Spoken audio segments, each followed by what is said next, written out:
Good morning, good evening, good afternoon, folks. Thank you for joining us. Let's share the show as you join us today. Let's share the show, please. Please and please, let's share the show. Let's invite someone to join the program today. Um, um, let's share the show.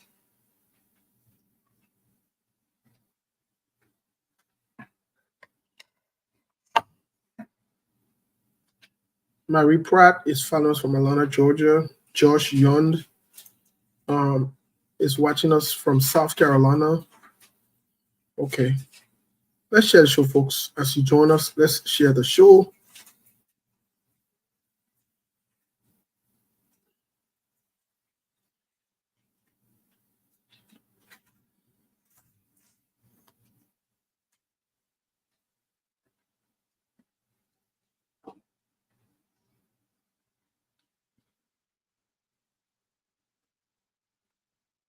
Let's share the show, please.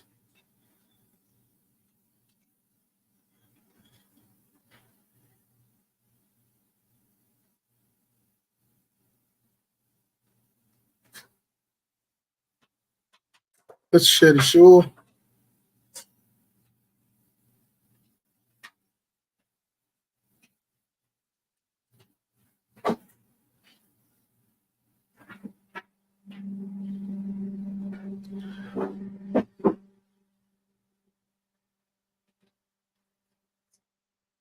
Let's share the show, please.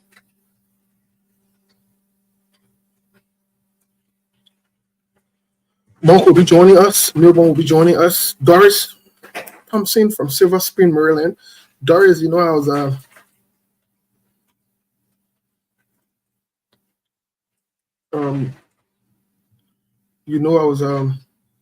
it's been a while since I've been to Silver Spring, Maryland. One of the places I've been.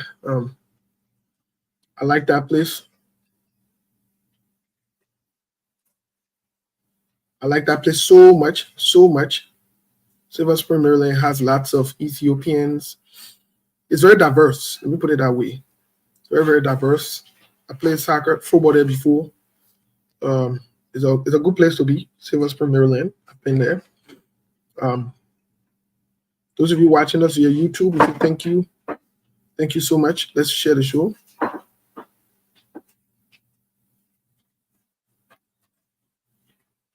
Let's share the show, please.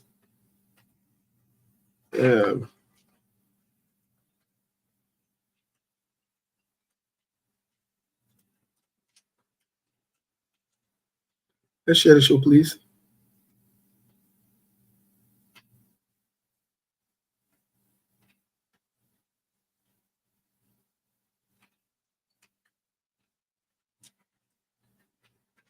Let's share the show, folks. Let's see. Mustafa Ariwa says, thank you for always following us. Let me see here, folks. I don't know how to say. I don't want to say multitasking. I don't want to say I'm triple, double, multiple, quadrupled tasking, but I mean, I got to say something like that, right? My man, come back to Leo, man. We have vote. Leo, we have vote, man. We're gonna go party. What your chairman say? Jeremiah Wapo, when you young people, is from New Jersey. Yeah, what's up? If you don't tell us where you're from, Christine Lender is watching us from Louisiana. Christine, okay. Louisiana, I heard, is a good place to be. Yes, I will visit Maryland again. I will try my best to visit Maryland again, Doris, especially Silver Spring. I've been to Maryland a couple of times, but I've not gone to the Silver Spring area. I've been in Bmore. I've been in Ellicott City. Where else? Other places, but not necessarily. Not necessarily. to your south. But I'll definitely love to come around there. Again, I think it's a good place. It's very diverse. The Ethiopian population there is very huge, in my view. I could be sounding somewhat biased, but that's why I noticed. Yeah, so I mean, I wouldn't mind, coming around there or stopping by or seeing what's up. I think it's a nice place to be. Let's see here. But in the meantime, thank you guys. Thank you. Let's share the show. We have some important and critical things to talk about today.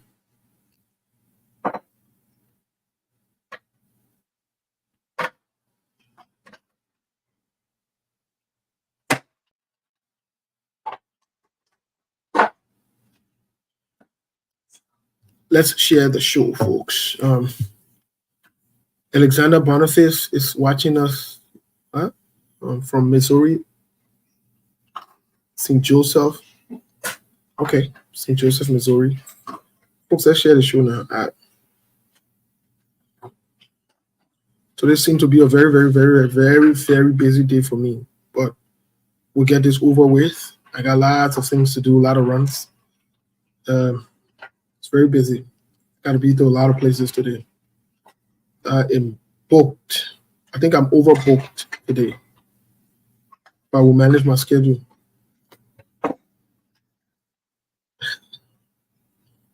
Coach, I couldn't make the Vega trade, man. You already know last night we talked about it. Folks, I should have been on a trip to Vegas with Siku and the rest of the team, but I couldn't make it to Vegas for security reasons. I just laugh.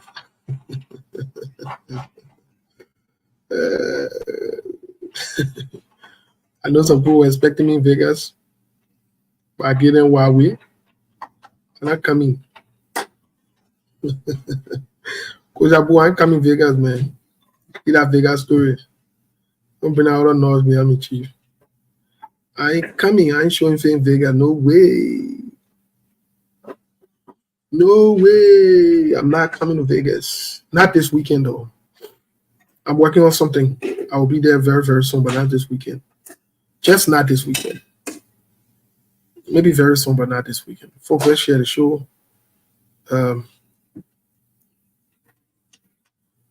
Milborn should be joining us here momentarily. I'm trying to connect with them. Like I said, I'm on one, so I'm doing a lot of things. I know Sekou is on his way to Vegas. If you're in the Vegas area, you want to see Sekou. Sekou is on his way to Vegas. I'm not giving the address. I'm not telling you which South Vegas Sekou will be. You want to find out where he is, call him. Text him or reach out to him on Facebook. I'm not giving no address. Nobody's stupid here. But let's share the show.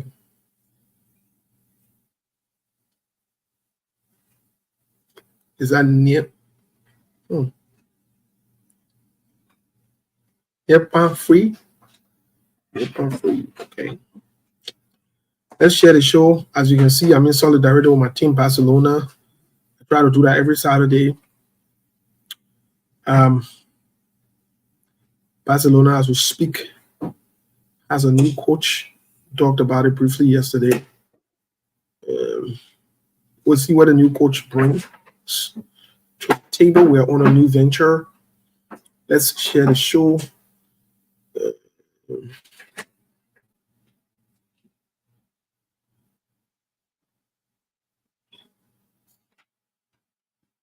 Rebecca Gisu is watching us from North Carolina.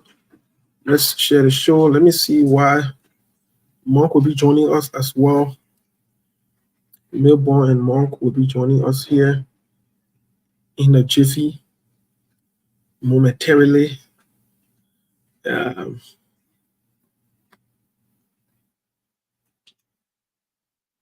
I hope I'm sending this to somebody that. Oh Lord. But let's share the show though. Once for real. Let's share the show.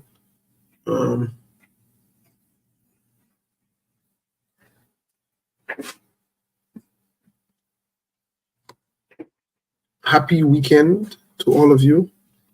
Like I said, Monk will be joining us. Melbourne will be joining us. Let me take a short musical break. I gotta check on something quick. I'll be right back in a second. In a jiffy, not a second. Just 1 minute. There are things we can do. We bring in good news and we give it to you. We touch it for podcast and connecting people and culture from here and up out of the globe. Qualified people who willing to serve. Blessing our time and our efforts are rest. The project is giving us here and the purpose of them. So welcome my life with African. I lyric on Master. Clay Paris, who make on you, I can't ask you if you been you. Say my journey, Tina can ask my yamu. And yes, I know money, and more I know. And you love what is SKTV, the best in Liberia. SKTV, the best in Africa. SKTV, the best in Mama Liberia. Must survive the lofa and grandfather. And I didn't ya to money, and I said ya to money, and I couldn't play ya to money, and I could do ya to money, and I didn't ya to money. And I said ya to money, and I couldn't play ya to money, and I could do ya to money. And I don't get it now ya to money. That's the baby. And I don't get it now. Cause you work on my ya to money. Yeah. Oh. SKTV. Okay, sorry about that. Let's check.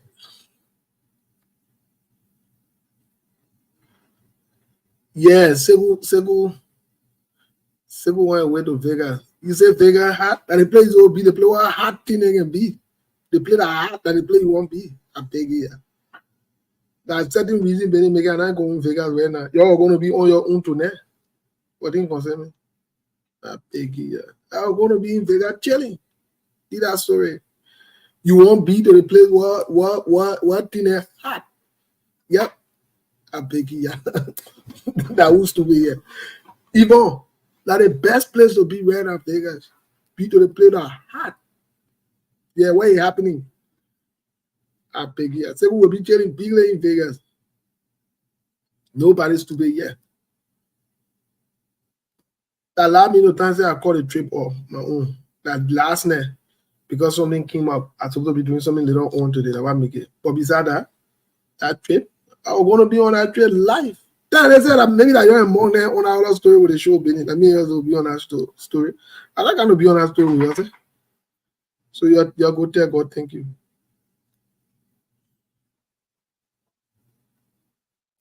Hard as in hero, heat as in hard, my dear, hard. Big as hot. Big as very, very hot. Like in Vegas, it can happen now. Like in Vegas, it can happen. The good thing about it, the thing that happened there is still right there. So that won't but no noise there. Like in Vegas, it can happen.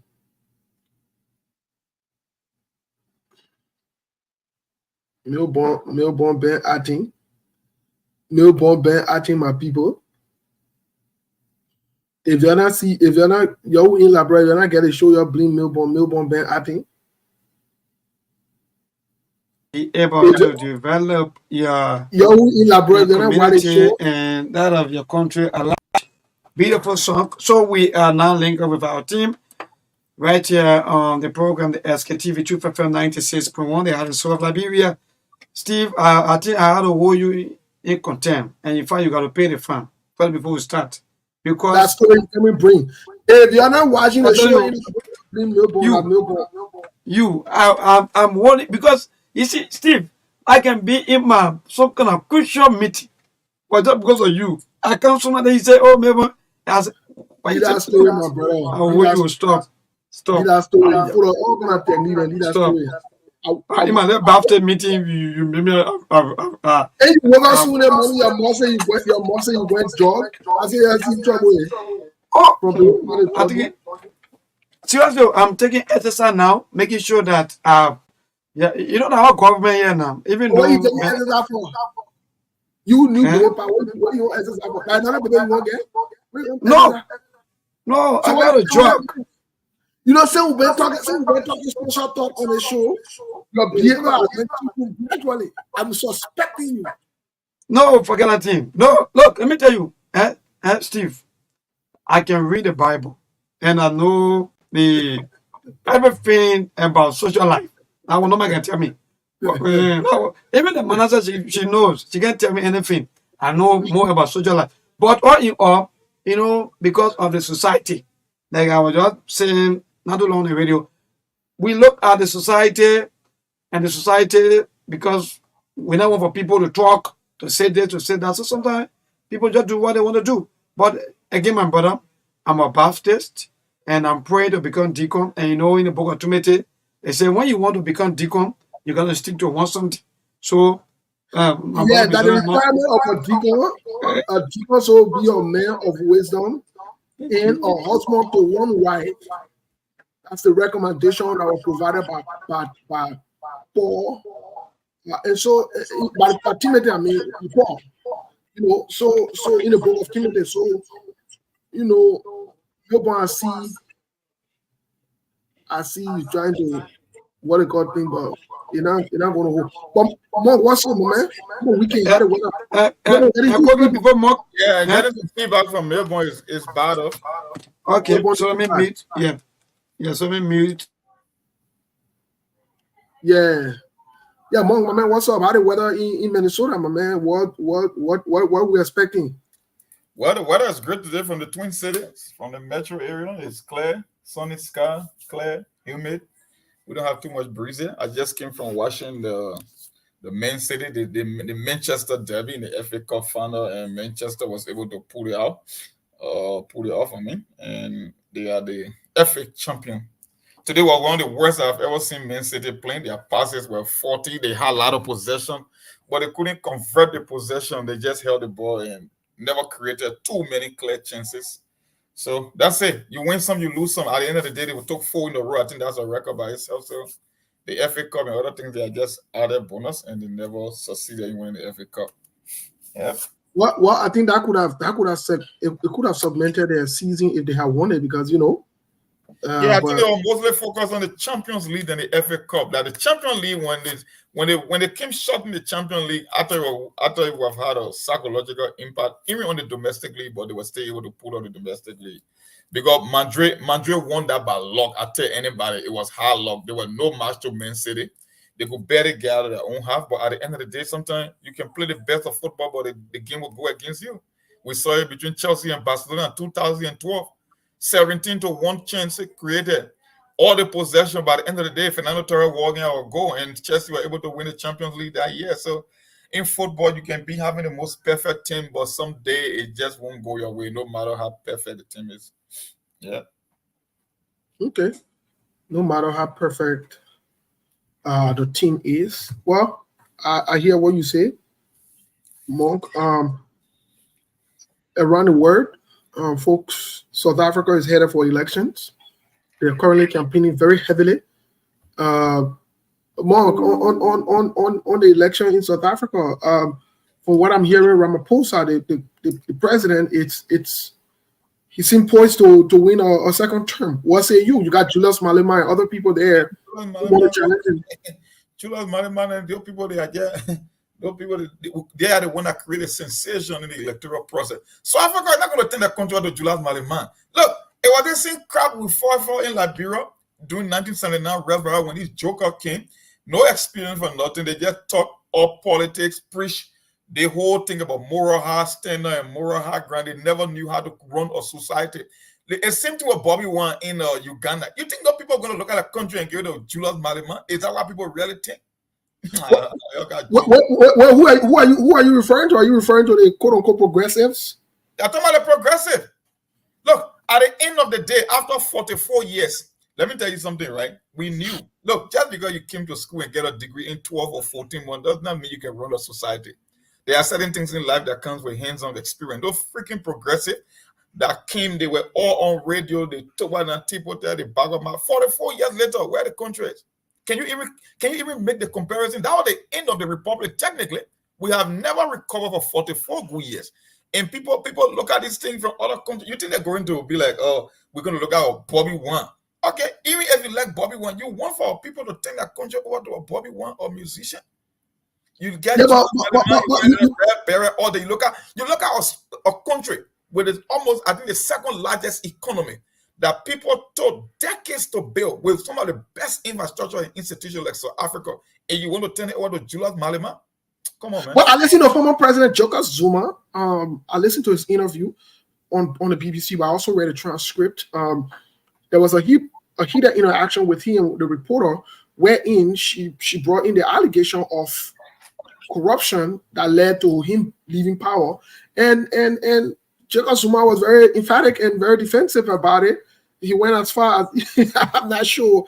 He became very angry, upset, and I'm not sure if he wanted to become uncouth or whatever it is, but it was very concerning and embarrassing to me. I saw a similar thing with former President Ellen Johnson Sirleaf when she was quizzed about corruption. She took it personal. You know, I don't know why to do these things when they're quizzed about these corruptions and all of that. Even the allegations surrounding them and the steps that they take. I mean, I don't understand. Let me tell you something. The thing about corruption, because corruption is a systemic issue. It's all about mitigating corruption. It's all about doing your job. Even in the great United States, the people engage in corrupt practices, but they have institutions in place. Look, the only difference here I tell people than anywhere or developing nation is the fact that they got certain institutions in place and the idea that people will hold them accountable. That's it. But still, no matter what, America is not the most transparent country. I think we rank maybe 29. Even the Scandinavian country, when it comes to transparency, they are far better than us. So the fact of the matter is, here's the way the people do it here. When the guys want to take money from the government, they get their earmarks, they got their project, they budget, they do their allocation.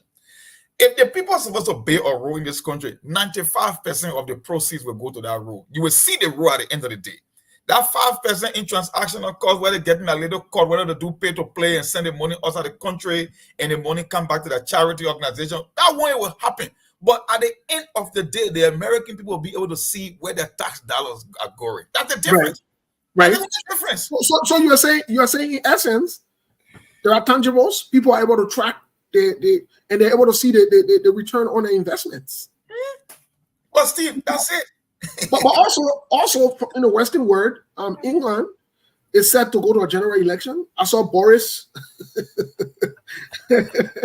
I saw Boris on the campaign as well. I'm not sure.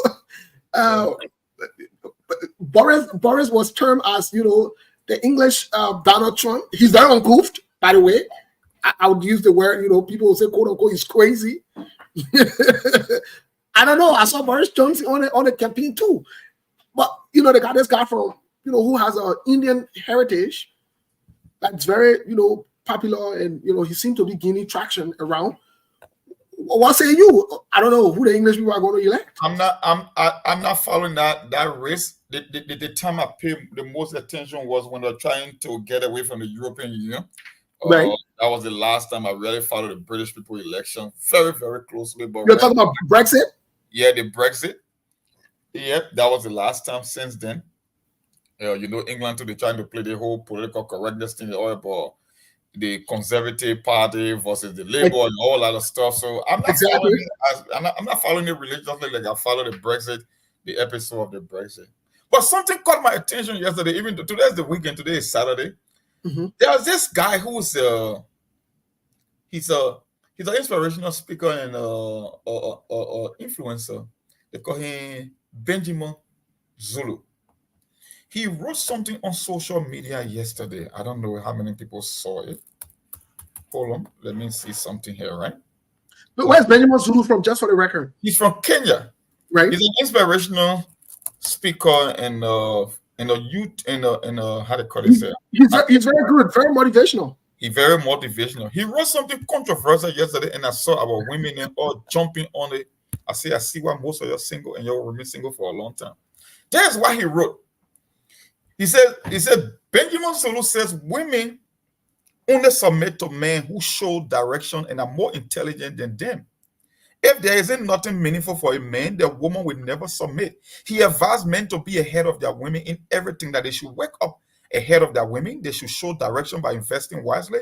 They should hold meaningful conversation. They should know more than their women. He argued that when a woman discovers that she can do everything on her own and that she is more intelligent than her husband, she will start to disrespect him and eventually leave the marriage. Are you serious, bro?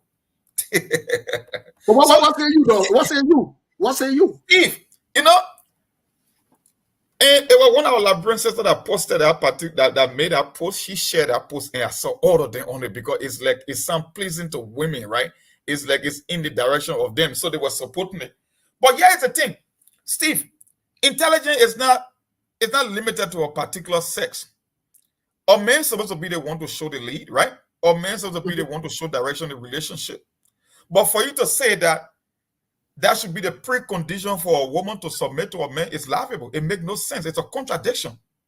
Okay, I expect for men to do well in society because women look up towards men, right? For direction and to lead a family. But why is it that what happens if my wife is more intelligent? I mean, intelligence is not only intelligence kind of multi-dimensional. You could be intelligent from an academic standpoint. People got body kinesthetic intelligence. People got artistic intelligence. So if you are telling me that the only precondition for a woman to submit to a man is that the man should always be smarter than her, then why is that? Well, so he's telling you that it's a matter of more that the man should be smarter than his wife. But equally, so the precondition before the woman can even respect you is the fact that you should be more intelligent than her. Bro. Well, more to some extent, unfortunately, I'd have to side with him in this particular context, right? I agree with you that intelligence in this context could be relative, right? And it's not restricted. But I also want to say on the flip side of it also, any woman who get a man you can control. Lean. Let me say it again. Any woman who get a man that you can control, lead that man. You hear it? Any woman who get a man that you can control, lead that man. Any man you don't respect, that not the man you be with. Any man you don't honor, you don't respect, that not the man you're supposed to be with, lead that man. And on the other side too, any woman that does not respect you and that does not honor you as a man, lead that woman. Yeah. I know you're gonna get it. Don't about Saturday. Yeah, bro. You already know the timing. We're not get time for that thing. They come and get best. Look, let me say it. Any woman, as soon as you get to the point where you not respect that man that you're with, in fact, the very first sign that a woman come and leave you is the disrespect, is the dishonor. That's the very, very first time. No woman can leave any man without disrespecting or dishonoring you. Soon you see that sign. No, my brother, that you're only there, but on the bigger picture here is this: men should be leaders. Men should be visionaries. Men should be providers. Yeah. Truly speaking, if you get someone at Mumu that when he says sit down, he sit down. Lay down, stay down, jump. No, but he was not speaking in that context. He was not speaking in the context of a woman controlling the man. He's saying that the precondition for a woman to submit to a man is the fact that the man should be more intelligent. And that's a very wrong premise. Look, relationship is not a competition. We all know from birth an inborn tendency that we all have different skills and different lifestyle when it comes to men and women in terms of everything. Right? When you talk about men, you will say, okay, a man should be more dominant, he should be more assertive because women want protection, women want someone to lead them. I understand that. But women are intuitive and nurturing.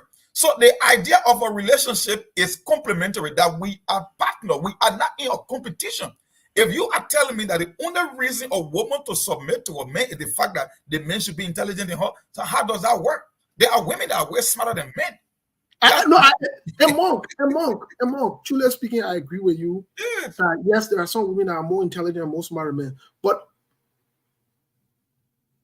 to be very honest, even from a biblical standpoint, social standpoint, societal standpoint, cultural standpoint, most times men are expected to be in the lead, even if you find your own momo. Let me say it that way, right? But there are some men, truly speaking, Monk, that have given all the men who their responsibility and so forth. Let me give you a typical example.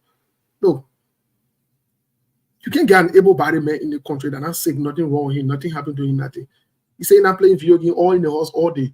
You doing 16 hours, 18 hours, 24 hours, some of you.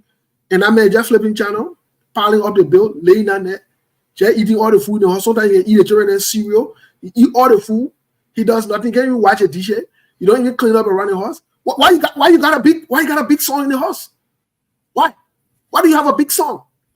And some of them go as far as enabling these men to become who they are by this foolish behavior, this laziness, talking about they protecting the man and they love them. No, you don't love that man. You got another grown child that you are there taking care of in the name of your husband or your boyfriend or I mean, how do you do that? And some of these guys, you know, they settle for those things, Monk. And this is the context in which I'm speaking. But I think as men, we need to be more responsible. And sometimes I don't blame the men. When you look at some of these women, it is the pattern of men that they choose. They want to look for men that they can control. They want to get somebody who they can push around. But, you know, that's exactly what they want. So they go for the kind of men, You know, they don't want a man who will tell you, say, you can be passing around doing tete contests and butt contests around here. You can be dressing recklessly as a grown woman. You got 3, 4, 5 children, you passing, showing all your private part on Facebook. What's the problem? What's the issue? And when you tell them, they get sassy, they get frisky, they get disrespectful. What am I body? I can do whatever I can. You're not reading Bible. That's not what the Bible says. The Bible never say your body for you. You're saying you're Christian and you're not even understand Bible. You not read that passage in the Bible before? Where it say your body is not yours? You not read it before? Yeah, brother. Let's put the Digo in. Digo, what you said? Digo, memo. Yeah, Digo. Yeah. You know, the stories, in fact, the discussion is just so interesting because, especially for some of us who are married people. So, 2 key things that are part of the Bible that I really love, especially when it comes to marriage issue. I think it's in the book of Ephesians, right? It says, let the husband love his wife and let the wife be submissive to the husband. But the word submissive, I think our women, they are not still getting it clear. Yeah. That means you got to be humble, you got to be respectful. You always got to play that listening role all of the time because your husband is your father. Because mind you, your father turned you over to another father. But my brother, the world changes to understand that everything just goes, in fact, it's rather on the contrary, everything upside down, where our women now they feel that because the women right, let me be free. All of these things that we are talking to, everything bows down to women rights. That's the rights you're speaking from, but go ahead, maybe I will come in with that. You just no man get rights anymore. There's no man right. Even society made we the men to look ugly to the extent that even when women are mistreating you, when you tell them you better woman, man, you know, but it's bad. Even when women leave child with you as a man, they see it like, in fact, you as a man, it is a responsibility, you know, taking a child to born. But if the man leave the child with a woman and go, they will carry you to court. But it also, for me, that's the one now that we're living when you talk, it's a morning life, that morning war, and that morning, everybody are 50-50. The men and the woman are 50-50. So even if the woman insult you, well, that's it. No respect, everything just upside down, the way our forefathers, they live their life. Let me be frank. We are like managing with life. But our forefathers, they enjoy life to the fullest. One example is Abraham. So I use Abraham as an example. What Memo, I see where you're going somewhere else with it here. Yeah, I see where you're going with this on here. Because if you look at Abraham for 22, Abraham was a cheater. You understand? So if we said Abraham has a benchmark, Abraham was a cheater. That is true of the matter. I don't care. No. Abraham was a cheater. The reason, Steve, 1 minute, Steve. 1 minute. The reason why I'm using Abraham as a case study is that Abraham's wife, to the extent that Abraham's wife even went as far as calling him Lord. That's where I'm coming. I'm not looking at his social maybe behavior or maybe attitude. Yeah. But Mongo, here is something important and very interesting. Here is something important and very interesting that most people don't even pay attention to. Mm-hmm. I think this thing also, not only social media and society, some society has changed, mm-hmm. but one of the religions that I admire the most that have kept on in some form at the highest to some level consistency is the Muslim religion. Oh yeah, they are very conservative. They're very conservative. You know, that in some places wherein they're influenced by Western cultures and society where some of the women are advancing around, but they're very conservative. The women carry themselves, you know, with most of the women carry themselves with huge respect, honor, and just the way they behave, you know, just the way they go about things in terms of submission or so forth. But now our pastor then teaching the women, look, let me say it to you. Some of our pastors, they don't want the problem in our town. I'll be very honest with you. Yeah. Look, I will be very, very honest. Sometimes I say that and I ask myself, what I can teach them in a church? That when you come back home, or when you go to be with somebody who you are with, and they got to be worried about sending you back. I would say to all the men, if you marry any woman in church and she misbehaving, get her back to the church. It's a shame on our church and the pastor. You not do a good job. When you finish carry her to a pastor, when carry her on a Sunday and tell her over, they officially carry her to a pa and her man and tell her over because something not connecting. Either the misbehavior she get, it came from the pa, the man side, or it came from the church. It got to be one of those places. Yes, yesterday, this is why I had a problem with the post. And Melbourne just struck it dead on Melbourne's. He laid a premise. We were talking about the whole thing about this feminist movement and gender equality. That's where that Benjamin Zulu guy was coming from. Because the reason he made the argument, and a lot of women, I saw a lot of liberal women on that commentary. I said, oh, now I see the problem. Because, yeah, it's the thing. Steve, even if you want to use biblical standard, and Melbourne said it right, in the Bible, it said a husband should love his wife and a wife should respect or submit to a husband. One of the biggest problems in this whole modern dispensation when it comes to relationship, women see the word submission as subjugation. That their interpretation of the word, they believe that when they say submit with me, the man should just overrun you, he should treat you as slave. That's not the case. When they say submission, submission means respect. Because for men translate love as respect.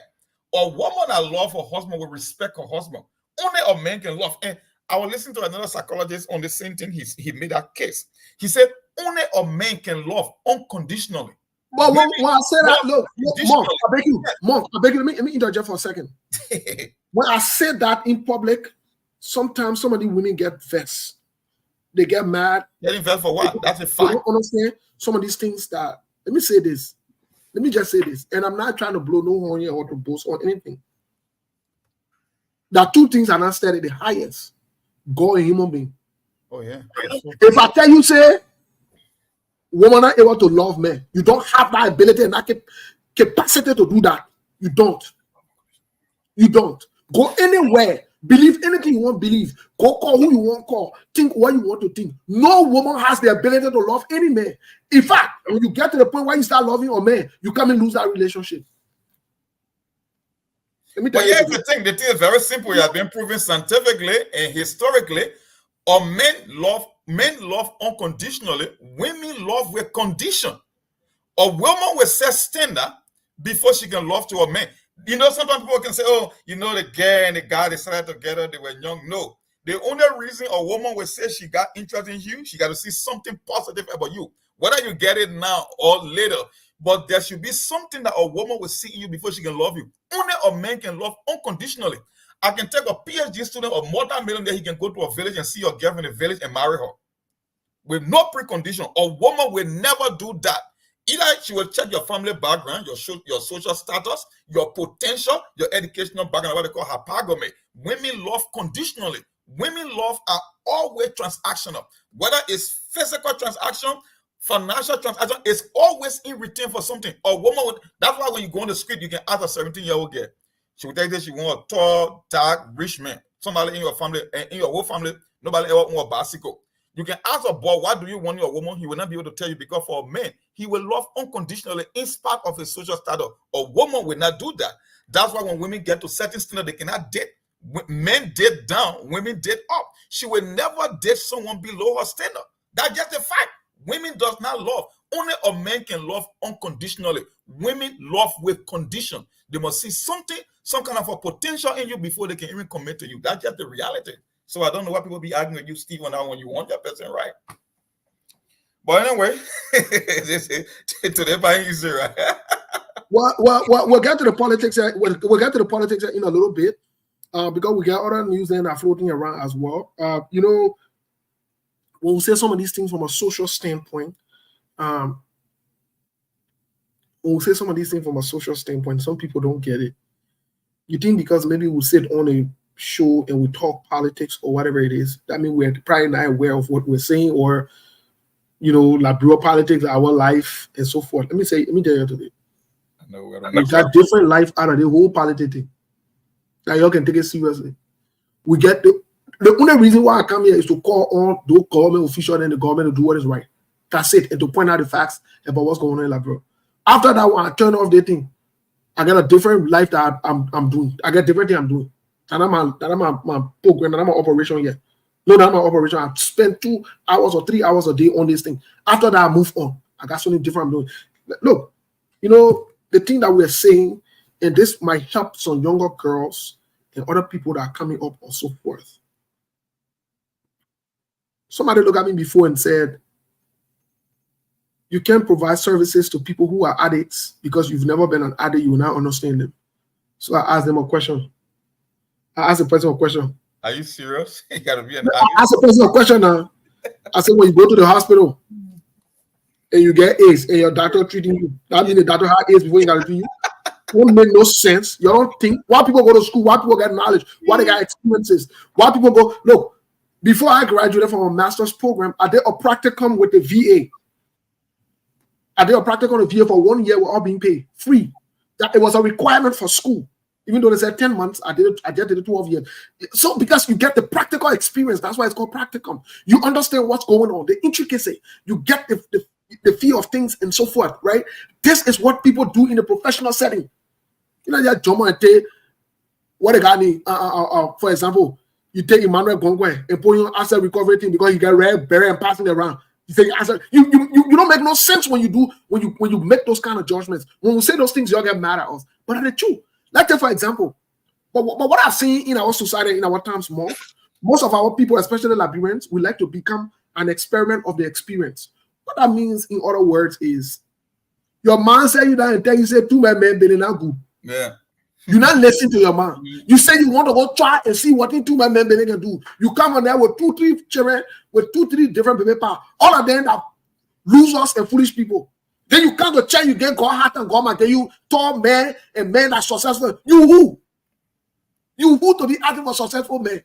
You successful? Yeah. You think successful men? You know what I mean?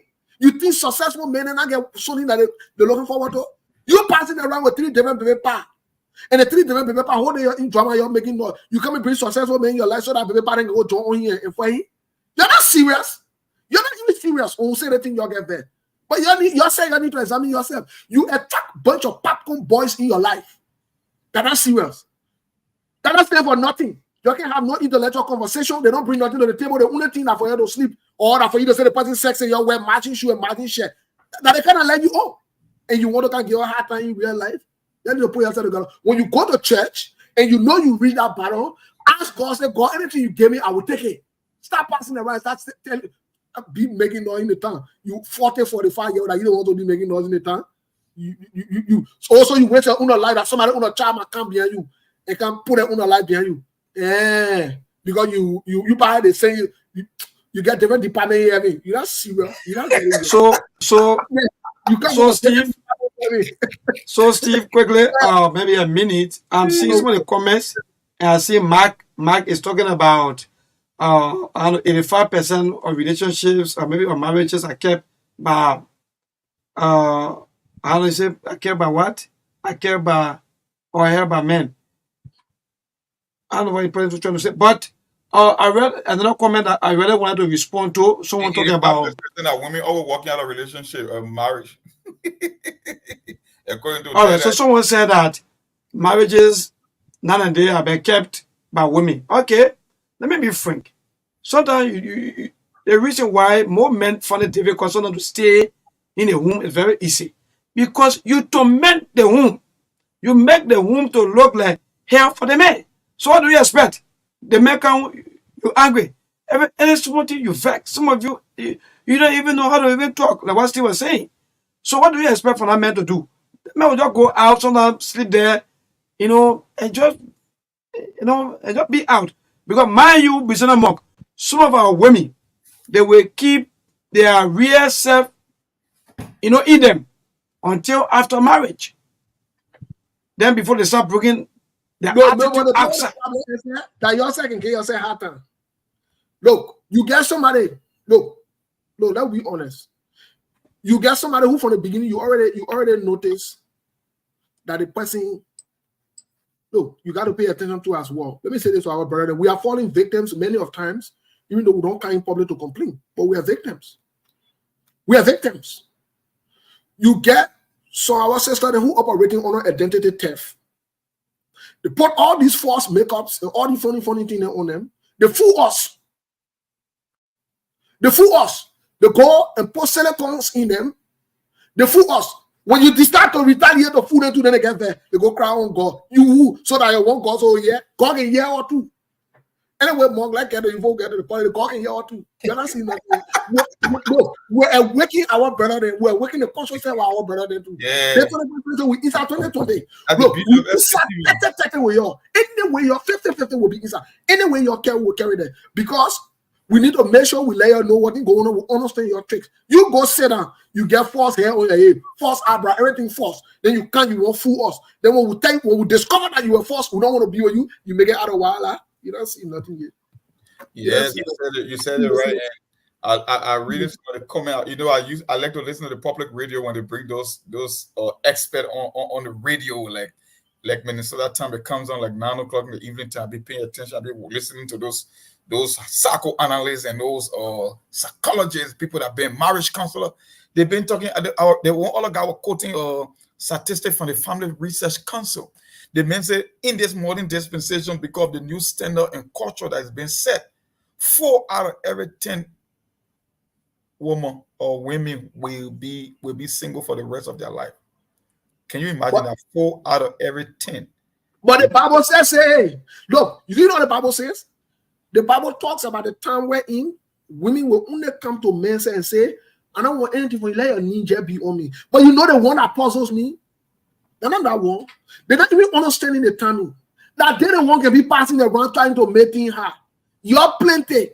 Men get option, and the partner can also, I don't know, it baffles me. They always try to undermine their own interest. How can a woman see a grown man, a muscular man that's supposed to be your husband or somebody, boyfriend or significant other? That man turn around and call himself woman and making himself to know that woman, and you just supporting that man, talking about girl and calling that woman name. Your own money, your interest. We reached the other part, maybe on give it straight because it's still look. Today the conversation we come and get into the politics on the hour, but the truth about it is we need to address some of these social issues, and your own problem. Most women are their own problem. They own mind their own interest on a daily basis. I would say, what time you now see 2 men on Facebook causing each other for a woman? Yeah. Go think about it. No, go think about it. You're going to process that one in your brains. What time you now see 2 men fighting for a woman? What time you now see it easily? That thing don't happen. You pass around your chaos and hard time. It's the thing though. That particular statistic was quoted from the Family Research Council by this expert. I even got the link I will share with you. And she made a very good point. She said, when societal expectation is different from your own upbringing, right? The way you were trained.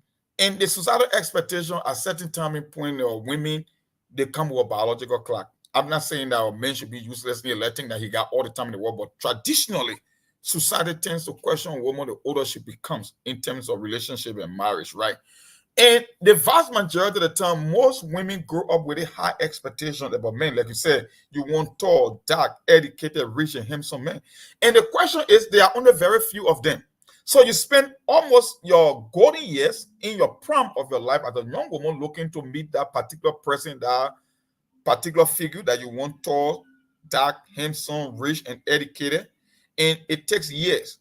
By the time you are even successful, even identifying one, you have already passed your prime. And the thing is, those particular men you said to stand up for, they are very limited in terms of number. And matter of fact, by the time they even get to you, they will be looking for other options that's way much younger than you. So at the end of the day, she was saying with the whole new dispensation about the standard, about how men supposed to be intelligent and women in all cases, at the end of the day, 4 out of every 10 we become single for the rest of their life. I was like, wow.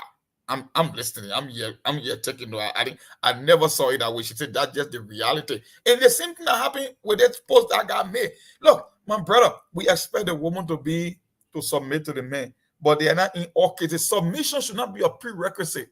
It should be something that comes spontaneously. It should come natural. Why you think, Steve, if you and a girl was to live together, people always expect for you to be the one, the head of the home, to provide for the family, because that's societal expectation that you, the man, should be the one setting the tone, right? But so why should submission, something that should be natural and spontaneous, why there should be precondition before you can play your role as a woman? And the thing I hate in the whole relationship thing, women and men are not in competition. You complement each other. There are certain things the men come with, and his weakness become your strength. That's why they call relationship, right? That's why relationship is all about. But if you come in a relationship with a whole feminine movement kind of a mindset, gender equality, that's why it become problem. So the same gender equality movement, they are the one creating this whole idea of destroying marriages and relationships, because they got a totally twisted view of what our relationship is supposed to be like. We are the polar opposite, and we are not in a competition. We're supposed to be partner. Where my weakness is, my wife is there to build me up, and where my wife is short on certain things, man job to play the role of a man. So we are of the same, like I said, the same phenomenon with opposing views. You compliment a woman compliment you. But this whole idea that the woman should only submit because you the man supposed to be smart, I don't know. Maybe I'm wrong, but I don't know about that. So the Bible itself was written in different languages before it translated into Hebrew. Let me say Hebrew English. Yeah. And so most times I always recommend to Christians, when you're reading the Bible, try to go to the actual, the real interpretation, what the word really meant when it was used initially, because that's where you get the context. That's where you get the understanding of the actual word. Not only the one that you hear your pastor say, or you hear somebody else say, or the English interpretation of it. The actual Hebrew word for that word submission is spelled H-U-P-O-T-A-S-S-O.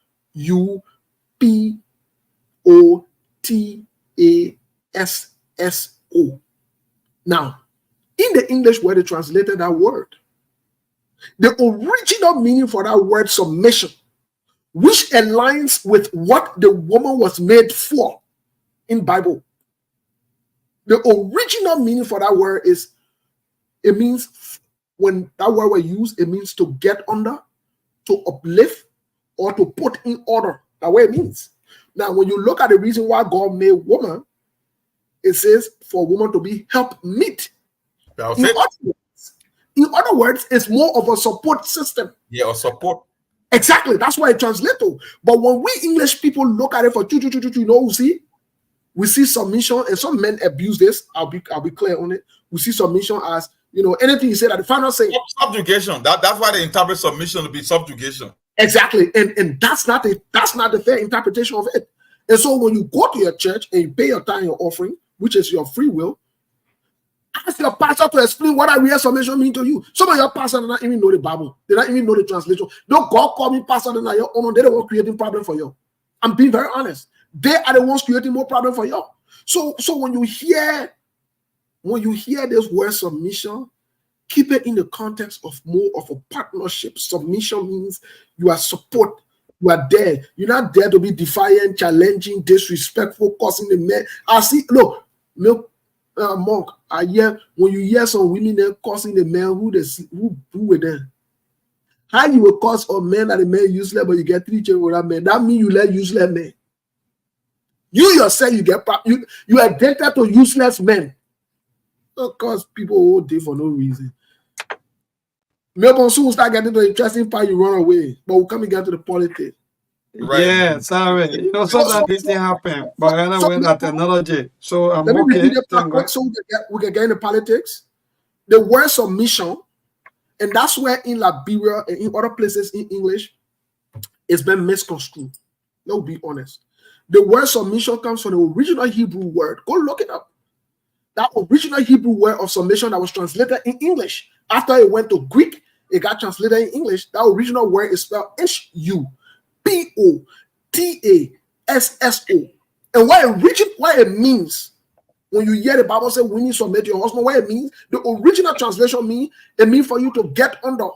It means for you to uplift or to put you order. That means you are more of a support system. Even when the Bible talks about women, the reason why God made women, he said to be your helpmeet. Now, I've heard some pastors and some churches say to be your helpmate. No, they're not helpmate. You're reading wrong Bible. Your pastor can't even read the Bible. You don't understand Bible. No, you see, God call me pastor there. They are the one that creating problem in our community, in our society. And some of them, that's why I will suggest to the government to make sure that the churches, the meeting effort requirement, even if it's a bachelor degree, let the pastor then have it. If a pastor does not have a bachelor degree from an accredited university, you'll shut the church down. The Holy Spirit will not do nothing to you. The Holy Spirit will not even be there without government. I'm telling you. Park, you got me close some churches. 6,000. Look, Monk. Let me say this. And I want to be clear on the radio on this. Let me say this. On earth, there are some requirements you must meet. Yes, there are requirements you must meet. For example, to be a medical doctor, you got to go to school. You got to have a residency. Then you got to turn around and also go to make sure you set the test to get your license to practice. That's not that your doctor thing, what they can call it, like, bro. Look, Melbourne, to get my doctorate, I had to go sit down in school. I went for residency. So they're not property video, and not beyond the home about. Not beyond the home. In fact, you don't even know your professor. They don't even know you. The day you open your mouth, funny thing, they will go report you to the university and kick you out of there. So I'm saying we have to set some precepts and some precedents in our society. You take that point. You got plenty of church in La but they sin plenty. The problem plenty. So you got more liquor joint than and let me just add to that, Steve. You know, like someone once upon a time, the person said to me, "Maybe why you people always talking about the churches and I mean talking about the Muslim or maybe the Christian religion and not talking about the Muslims?" So that, yes, you maybe you may say maybe the way you think, but mind you, we have from the Christian religion, so we know more about it, and we know some of the things that are happening. So I think it would be good that we discuss some of the issues. Practice, right? And the one that I know more about. How you talk about things that you have no idea about? So, Steve, for me, let me be frank, you have said it all. Because poverty, like I was telling someone not too long, I said, the reason why poverty will not finish from Africa is because we have close to 1 million pastors. And the 1 million pastors, what are they doing? They're not working. What are they telling the people? They're jobless. Some of them are cooks. In fact, some of them living with a medicine man. Some of them, they don't want making your woman first girl because they love into your women. And some of your pastors, yes, some of your pastors they love into your women. And I'll make it. Imagine your woman so go in the house and take and pack all the meat and the fish and put it in the bowl and carry the daddy. Daddy, something wrong with that daddy. I go to that daddy, how to bring that food back, and I will tell that daddy, I carry that foolishness somewhere else. What are you talking? Who your daddy? Your pa who born you calling daddy? That what choker is be calling daddy? Are you serious? You not know where to carry that thing? I see them passing around daddy. Look, let me tell you something. So I hear that daddy nonsense from you. I packing your thing, I carry you to your daddy. And you get daddy now, go live with your daddy and you'll be with your daddy. Those fools that are passing around in our country and misbehaving, they don't want creating some of the problems in our country. Some of our pastors in our country, let me say again, I will say on the air, they are demonic and they are bad for our society. Some of them are rapists. Some of them, let me tell you, some of them, how can you be pastor, you be in the society? You see where? Go down the finger, your pastor gets society ring on your finger. Like, you who? Daddy, you're not serious. You'll be passing around with daddy. You leave your biological father, you never call him daddy before. You can't identify with your biological. Your pa who born you, you pass around one fully man calling him daddy that is exploiting you. Your daddy's will sleep with you. Your daddy's will tell you and give you holy bath. You serious? Good women are saying now talking about, oh, they went and gave me holy bath. They went and gave me holy bath. And those of you who got a prayer more than too. Some of the prayer more than that serious crooks. They eat so they count on you and say you get married. I got married a prayer more than devote 3-4 times. She not married 3-4 times. That's serious. So Steve, so most of the thing is all about spiritual. Then there were some of us now will come in with our questions because we have both physical and our spiritual life, and all of our physical life, everything is in the Bible. what to do. What? Okay, so you want spiritual thing to happen to you, then lay that in your bedroom and don't go out to go fetch for food. And see whether maybe food will work to you. Maybe the other thing. You want to do spiritual thing? You want to do spiritual thing? We can see spirit there. You want to do spiritual thing? That means you witchcraft. That mean. That means you witchcraft. We're not get problem because I tell you up already now. That in the spirit. Hey, Steve, what you just said, they were laughing in the background. They got in that comedian who on Facebook and say, in January, a pastor prophet out of him that look at Mercedes by the end of the year, and it was December 27th, 3 days for the year, and you get past you. Yeah. Then you talking about your pastor tell you say you will get it one, you will get that one. Your daddy. First of all, let me tell you something. Let me just say this to all of us. First of all, don't misconstrue the information. There is nowhere in the Bible where the Bible tells you to call anybody daddy. First thing first, the Bible talks about the fivefold ministry. There are different places you can call them. That daddy thing that you need to call it off. Anytime you start seeing a woman start calling her pastor daddy, it's a serious red flag. It's a serious red flag. If you're a man, like your woman, like your wife, my brother, you fall down inside. But Steve, daddy can hold you anytime you want to hold you, and you will not complain. Can you imagine? Your woman stay at the daddy horse. Your woman stay at the daddy horse all day. Daddy. Stay at the daddy horse. Now can't you when the woman come out home and I spend time with daddy and we're fasting and we're fasting with the daddy. I carry to the daddy horse and I let the daddy know what's up. That on Sunday in the church when service is going on, I'm bringing you and turning you over to the church and turning you over to the daddy. Y'all be on your daddy foolishness. Because the daddy said, I see what man talk about daddy. But I got to politics. Let's go to business. Let's go to politics, folks. We you know, sometimes we gotta have some of these conversations. Yes, indeed. Thank you so much for the social talk. I've been receiving calls, messages, even when I went out not too long, people were even calling me back to buy and say, but maybe at least sometimes you gotta bring us some of these things. Yes, indeed, because these are things that I felt. Man, who will see what they talk about tomorrow? Tomorrow, they went for inspiration again. We're gonna spray. We're gonna spray you in 4E. We're gonna spray you in 4E when you. What kind of spirit that's already just grab you and just be throwing you down all day? That Holy Spirit already there. Man, they get the politics, man. They catch you in the church, then they catch you in politics again. Then your whole life you just a slave. In church, the daddy position you. You come to politician, they position you. Where you going? Your whole life, then you are a slave now. You're not getting nowhere to go. Y'all be there. Be on daddy Benny. We're moving forward. But folks, in terms of politics, I see my ball maybe like in other news, y'all been reading on social media, even though the people can say he inconsequential, he only important to the CDC. Y'all been reading on social media about Kivasan. Let me say this. And this is where some of us most people can never stomach phantom, some of us. It's not about perfection. When you are a crook and a deceptive person, even if you decide to come to politics, you will be crook and deceptive.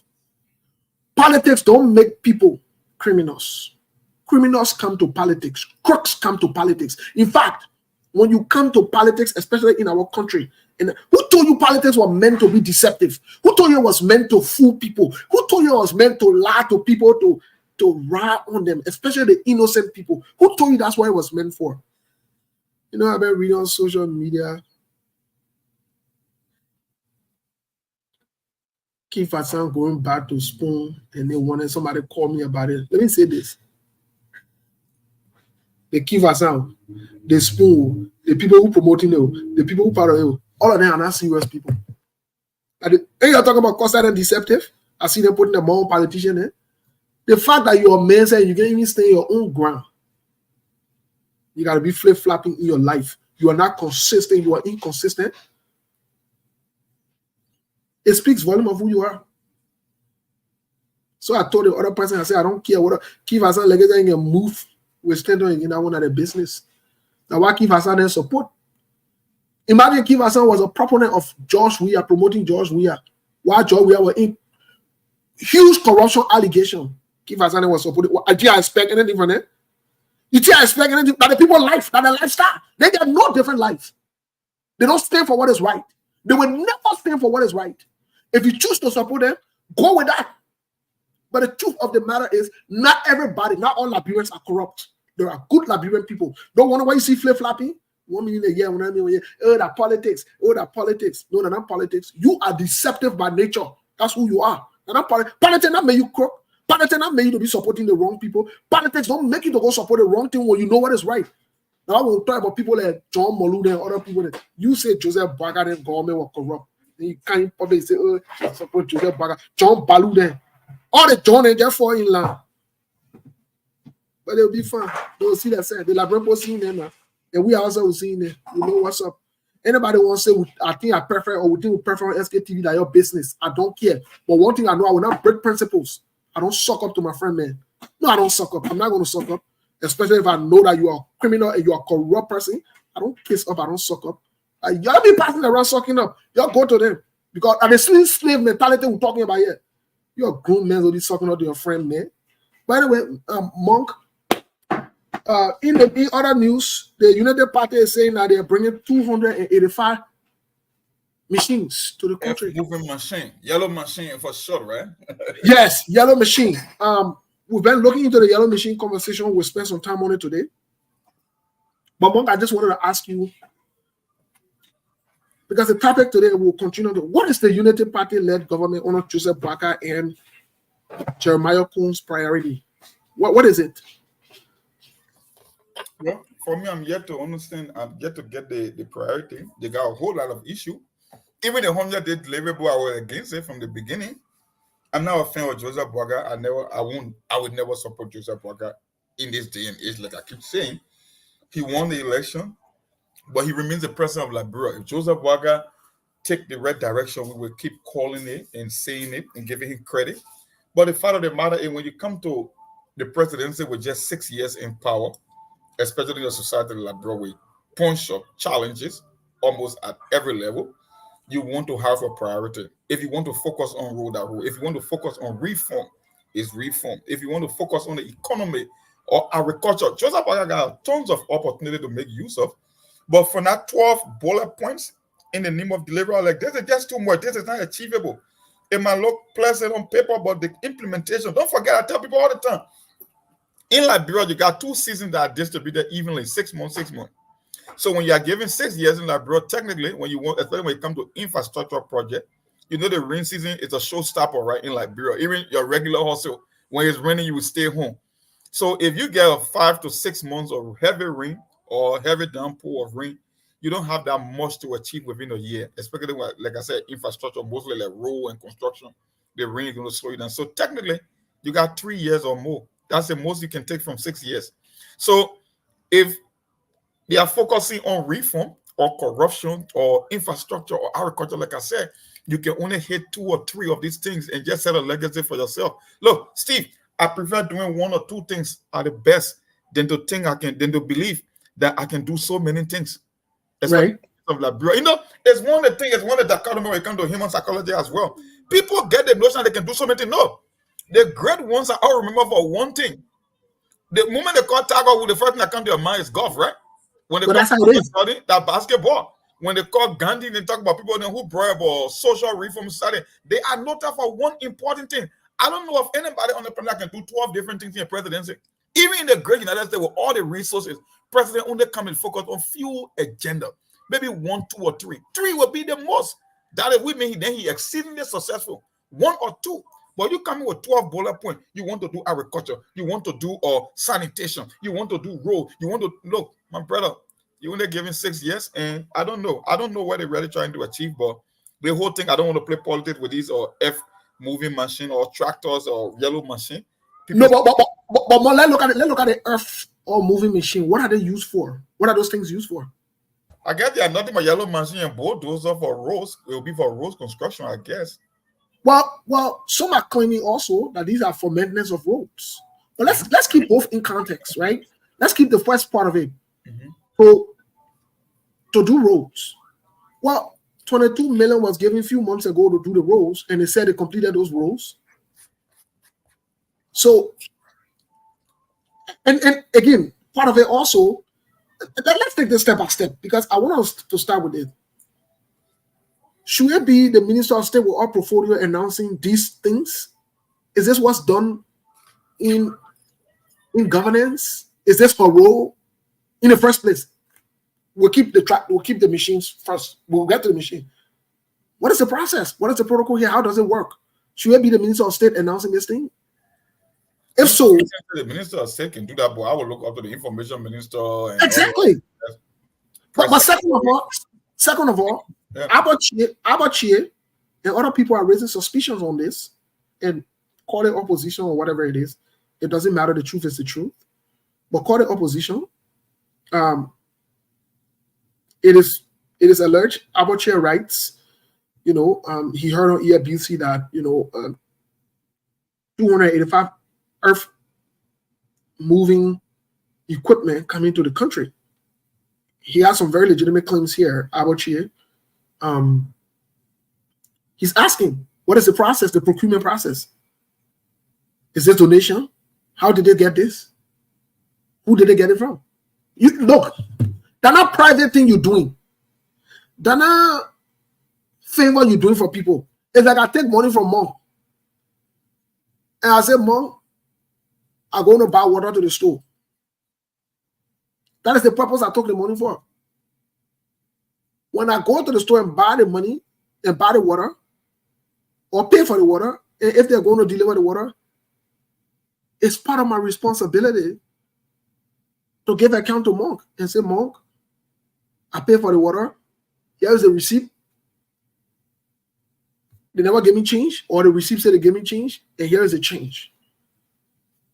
And then when the water is delivered, my mission is accomplished. But I still don't understand Monk. I'm still trying to understand, first of all. And I have to agree, unfortunately, with Abachie. That's not one of the person I want to agree with his concerns, but because they're legitimate, so we must agree with them.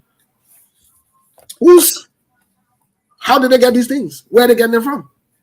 For me, every time I come on the show, I like time to take its course. I hate to jump the gun when it comes to this kind of a critical issue. I saw the Frank Soko, from District Number 9, the Abachie, and then they get playing politics here.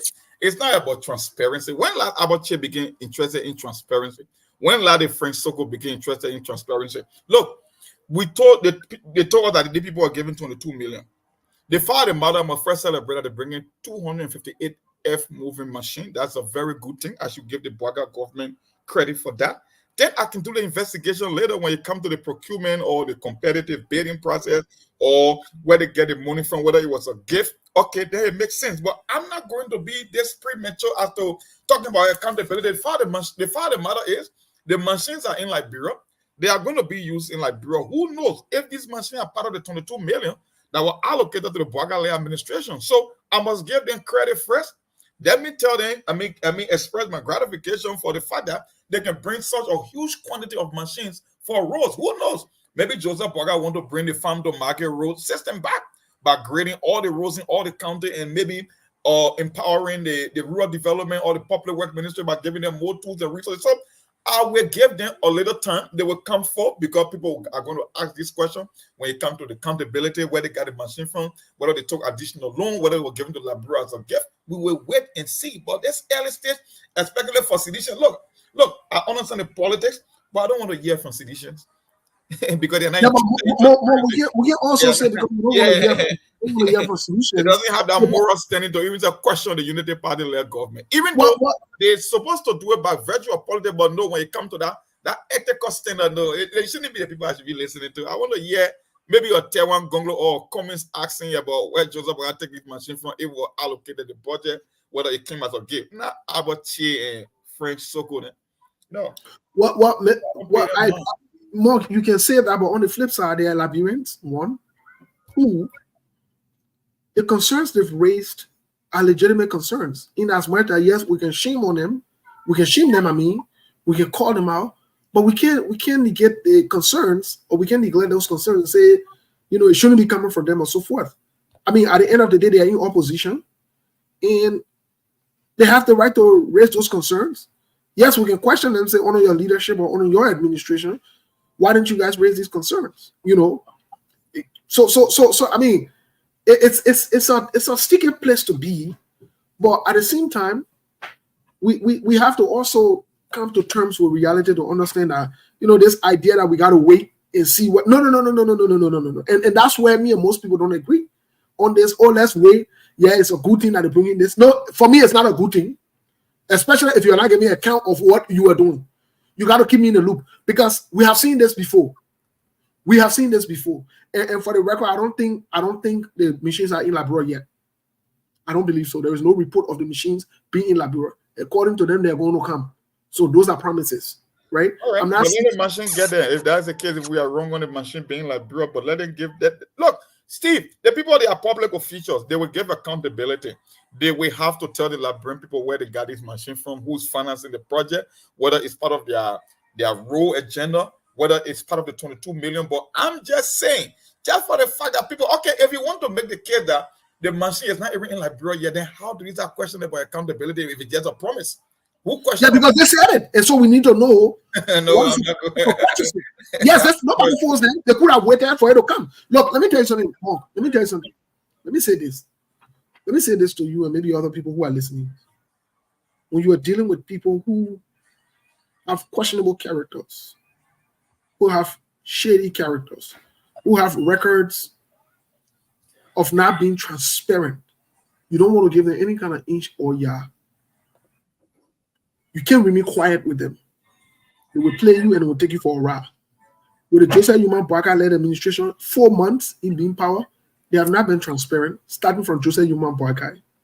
And so we must hold their feet to fire at all levels until they can get on the track of being transparent and accountable. This government has not been transparent from day one. They have not been accountable. And so there is no need to sit by. We did the same thing with Joe. We get a minute, Jackie. Before we make our man, Joe, we then got us in almost 2 billion or whatever it is debt that we can't account for today. We can't account for as a nation, and we have to pay it. You know why? Because we went with this notion of, the project or you get a poor chance. No, we're not giving no chance. Because the Liberian money that is being spent, not the personal money, it's just that personal money is spending, we can get in chance for, drag it however you want to do it. But as long as the public money at all levels, in any transaction, we need to know. The public needs to know. You don't come here and announce to all that you do some kind of favor, you bring in 285 machine, then everybody's all four in line, start clapping. Yeah, they bring in 285 machine. Yeah, no, we're not going to do that. But the thing is, almost like, damn if you do, damn if you don't. Even if you want to make the case that the Joseph Boakai administration had not been transparent, you are telling us that, and people are saying that it's just a promise. Who going to account for accountability just on the promise? Okay, the machine is not in Liberia or the machine are not in Liberia. So how do you question the transparency on this issue, even if it's just a promise? I understand at a certain point in time we want the accountability, but I just think it's too early to start asking for accountability. It seems most of me like politics than accountability. And someone just corrected where he said it's Augustine Che, not Albert Che. And thanks for that correction. They call him Samuel Ria, right? And I think he's right on that. It's not Albert Che, but another Che. I think I saw a picture. But that's the thing.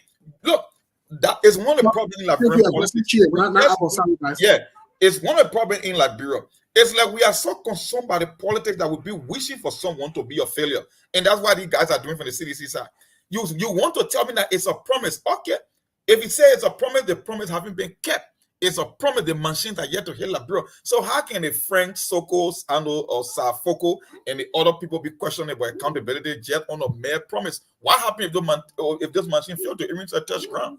Then how you but if it failed to touch ground, then the scene where if it failed to touch ground, then the scene where the Liberia airline or the Liberia Airway or whatever it is that Joe Ryan said we're going to bring, then that means the concerns were legitimate from the beginning. There's nothing wrong in raising a legitimate concern from the beginning of any transaction. There is nothing. In fact, the government should take it in good faith and say, you know what happened? These guys are pushing us. These guys want to do what is right. They're raising the red flag early on. We need to fall in line.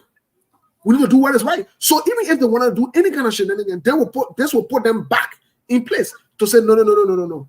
We got to halt this thing. Okay, Steve, let me just ask you this question. We all made the claim that 22 million were given to Joseph Boakai for certain projects. No, we're not making a claim. It's a fact. Okay, it's a fact. Okay, thanks for the correction. It's a fact. It's an established fact that said so and so amount were given to Joseph Boakai for the 100-day deliverable. And just after the 100 days, you heard that 285 F-moving machines were coming to Liberia. And it was just a promise. Those machines are yet to hit Liberia first and foremost. Matter of fact, it was just a promise, maybe just a speculation, and people trying to play politics with it. So how do you make the case? I will wait for those machines to hit Liberia. I will ask the Boakai administration where it came from, the source, the funding of those machines, if it were part of the 22 million, if it were part of the 100-day deliverable that have been paid for. Okay, then it makes sense. But to hear these citizens just jumping the gun on a mere sentiment, on a mere promise, something that is not yet in the country, and you want to ask about transparency. That's what I'm saying. Politically, it makes sense because they're part of the opposition, but I don't want to keep hearing from sedition because we can't say that the seditions are not about corruption. No. Monk, seditions are Liberians. If you were seeing that, they're Liberian. That's what I'm saying. Any concern they raise, it should just be squashed. Then that's unfair to them. No. I don't think it's unfair for people with no moral rectitude, with people that. No, it is unfair because it is unfair. That never heard from in 6 years. People that defended map up exercise money that was stolen. People that were told auditors and claimed that they were boyfriend and girlfriend defending your men for taking innocent lives on their watch. I'm not going to listen to them. Yeah, they can advocate all they want. That's the right, the part of Liberia, the part of the political structure of Liberia, but they won't be the one that will be taking cues from in Liberian politics. No, it cannot be. Well, unfortunately, the society that we have, our people, most of them listen to gullible people. They listen to recycled criminals and crooks and deceptive people. And so our thing here is, to be very honest with you, whoever raises a legitimate concern, abiding with the concern in as much I will call you out and say, listen, you are not the person that should be championing this, but your concern is legitimate. Yes, your assertion is fair. To be honest, Unity Party did the same thing. Unity Party did the same thing. Today we got Joseph Boakai. You know why? Because we sat down and allowed Unity Party to run the show, and all of the holding CDC accountable only to come back. CDC wants to do the same thing. So yes, we need to bring on this legitimate concern, acknowledge them when they come up, and we make sure we hold the government feet to fire. We who have not been part of any one of these groups, but to just say, oh, they don't. But Steve, you must say saying the same thing in a whole different way. They are doing it for political reason. I'm sticking with the consent, but I'm skeptical about the messenger as well because I know the messenger here is playing mere politics. That's what I'm saying. I want to know who financed the project. I want to know who did the procurement, how it came about. I want to know if you were part of the 22 million given for the 100-day deliverable. Yeah, those are legitimate concerns. My thing is because of the political nature of it, the messenger this time around is the one I'm not paying attention to. But I will stick with the whole thing about questioning this machine, where they come from, and all that stuff. But it cannot be from CDC. No, I would take a different approach to that. Well, that's I agree with you, but I will also respectfully disagree with you. Asking about the source of this is important because something does not smell or feels right. Let me tell you something more. Like we've always said to the Joseph Human Boakai government from day one. If you want to do what is right, do what is right. It will be commendable.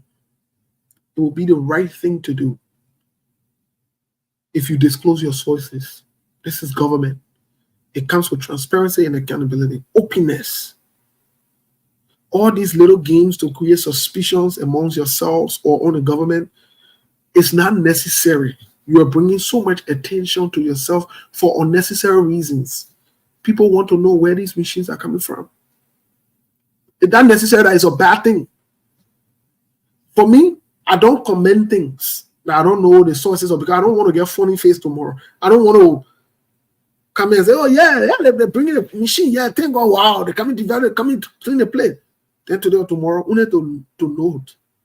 It's some kind of funny little game I don't want to be part of that. I don't want to come in public and chew my own words or take it back. I don't want to be in that kind of little cycle. So the best thing the government can do is to be transparent. Yes, we're in negotiation or we secure the machines. We got it from this. These are our sources. This is it. What will happen when they do that? The government will go down. It will bring problem. In fact, Joseph Boakai will be his administration will be respected. People will know that they are transparent. They are open. But why make it look like some top secret? Why? What the ES will be secret? I don't understand. Why you gotta make everything about Secret. Even if you want to, that's something that you claim that you're doing good for the people. Why it gotta be top secret? Why they gotta be the hauling and putting the Rickman Road and here and there? Why? I don't understand. If you got nothing to hide, if you got nothing to be what they call, then make it clear.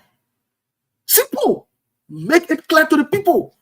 You're making godliness to look so high. You're making it to low to say that some kind of society will own. And we can't operate like this. The country will not move forward if we continue like this. Let me bring Lawrence on. So, Monk, that is just my point. That is just my point. Lawrence, good afternoon. What's up to you? Everything, my man. Yeah, good evening, Steve. How are you this evening? Sorry for my voice. I just came from a funeral program, Chief. Yeah, my man. My sympathy there to the family. Yeah. Yeah, my man. So what's going on your end of the country? What's going on there? Well, yeah, we look at the people. It's just that people are still complaining about a red issue on the side. The weekend, especially in Liberia, most of the stations we don't really discuss politics except over the week, Monday to Friday. But the weekend, today is Saturday, So it passes around, people talking about the issue about the rest as one of the major things, and the issue of gasoline as well. So far so good. That's it from my end, except probably maybe Monday, at which time our guys will be in the field to collect some stories around. So far so good, brother. Okay. So tomorrow that at least we'll have some kind of feedback, right? Yeah. Okay. Yeah, my man. Yeah, on the weekend, some stations don't do too much politics, but we are here trying to find out where the machines are coming from. Mm-hmm.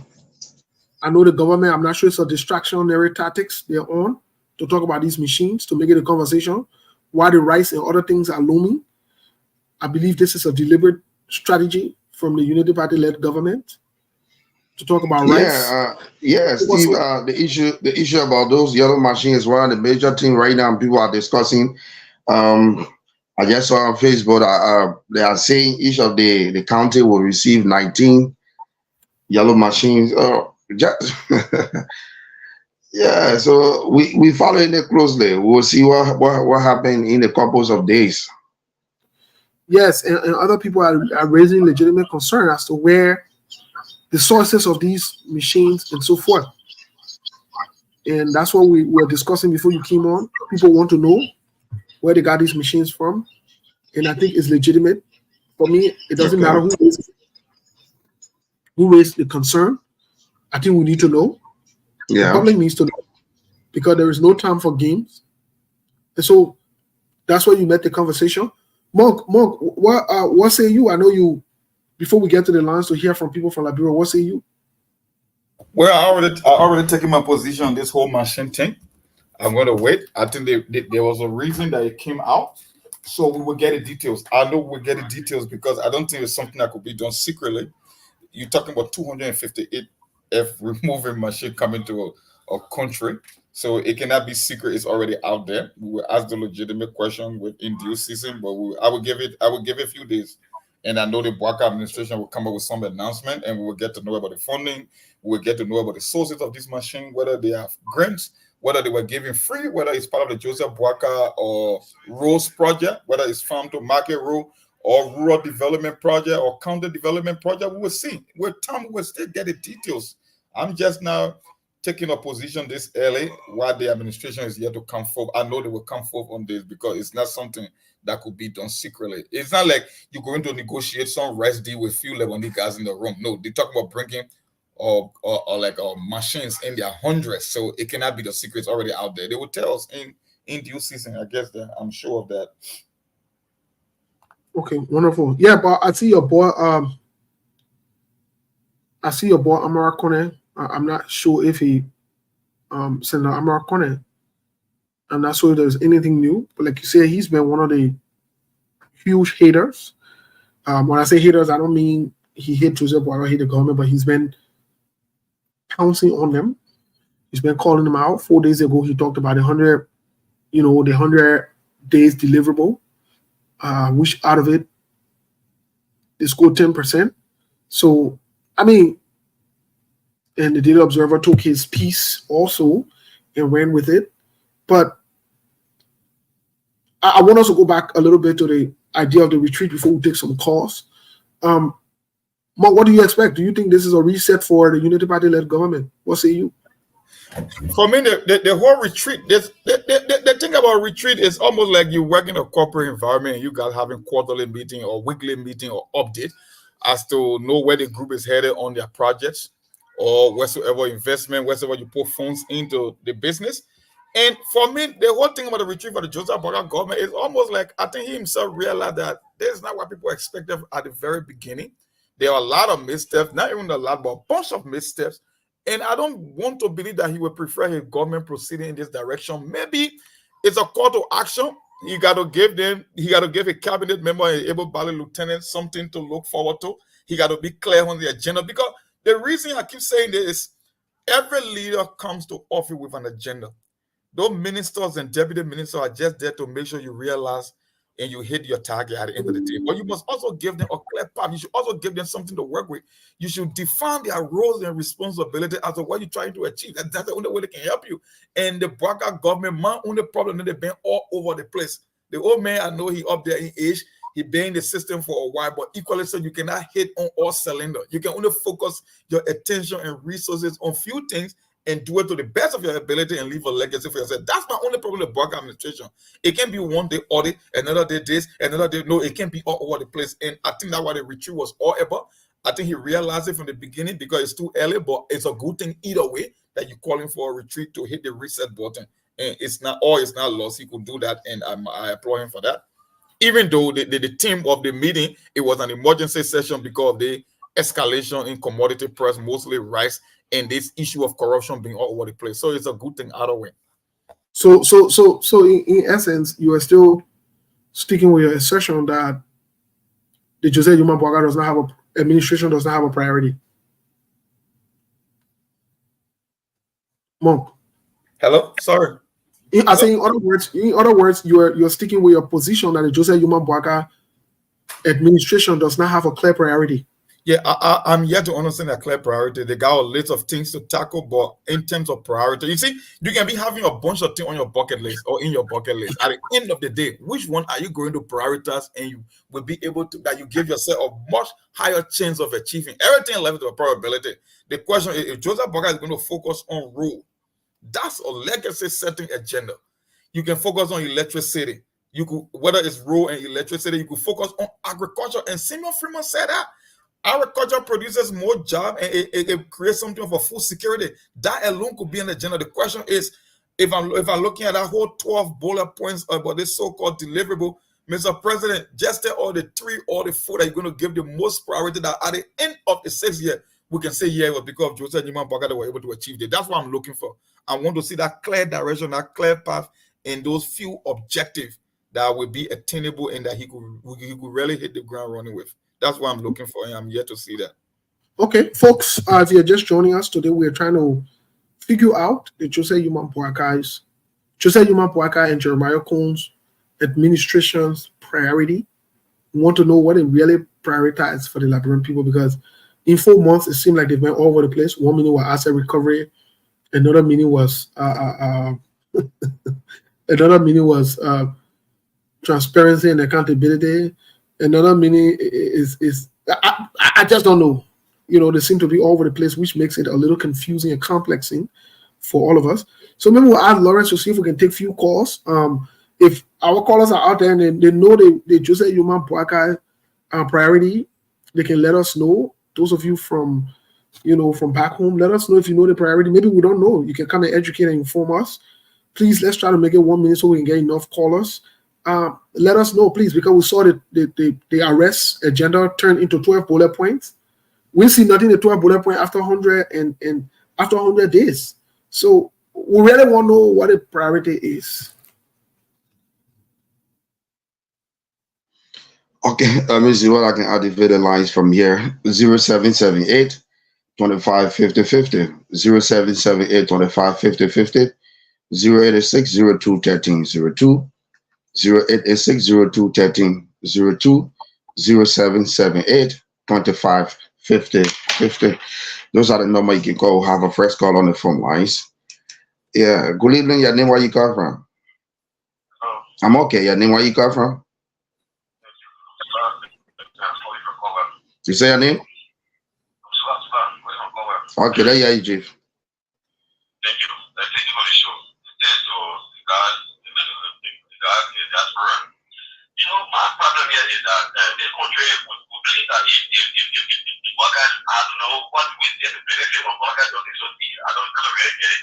The whole thing about this machine, nobody is wrong to criticize or perhaps to ask questions about how the money will have your private happening. I think people, many people want to do the right thing. Somebody saying that, oh, you know, workers don't have a barrier. For heaven's sake, how can someone go on an election or arrest agenda and they come on there, they are doing this, and you can say you are seeing, see what guys doing CSA inside your car. See what's happening with road. When someone says there's no priority, they are progressively. I don't know how much we are running. And last time when I asked questions because I know for this show, also you go on that show, you are here as a police supporter. Who is there to all the election commission or how the election when you go to forensic audit? Up to now, I don't know how you put it. So that means one election. I mean, tell everyone that all the other election results, forensic results.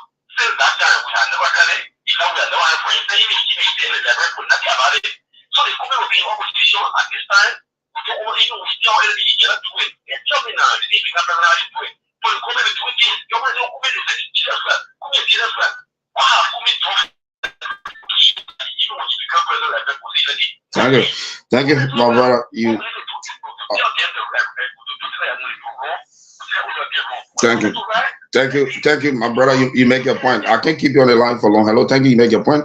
077-825-5050, 08602-1302. Those are the number you can call this evening. Be part of the show. This call is on the phone lines. Let me see. Hello. Hello. I'm okay. What is your name? Where you come from?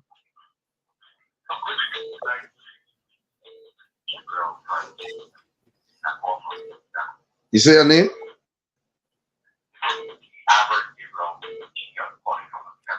There you go ahead. So, concerning competition on policy, when people are over that so what I saw the point agenda that competition. Now, somebody talking about one day down, I come to another day down, floor and another day down. What I saw in that particular point was just saw that automatically now work with one part on it.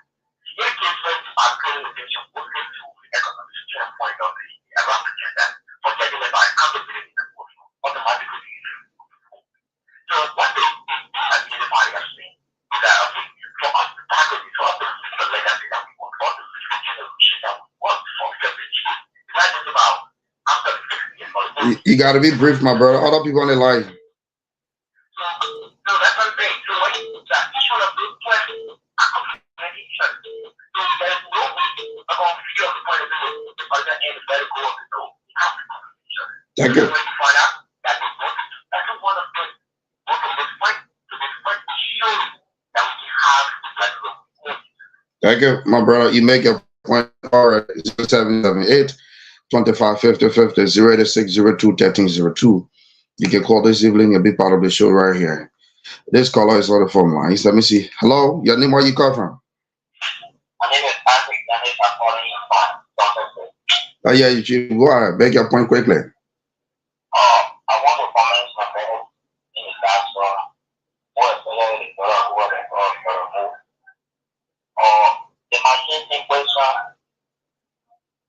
We, even that in Nigeria, we are waiting on the machine plan that the government will tell us how the machine plan in Nigeria when it is the machine. It cannot be something ahead that you want to cut in front of it. Some of them, they don't know the problem with passing 2 years. This is why they always come and see something. If you I think with the other countries, you know that people are getting actual purpose. So if we are seeing the government coming with huge quality of machines like this, and even talking about certain machines in one of the countries, we are told the government and we're waiting for the machines to come. Thank you.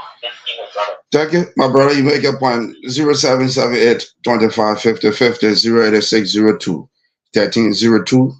You can call and be part of the show. This caller is on the phone lines. Good evening, Yadin. Where you come from? Hello, Yadin. Where you come from? Hello.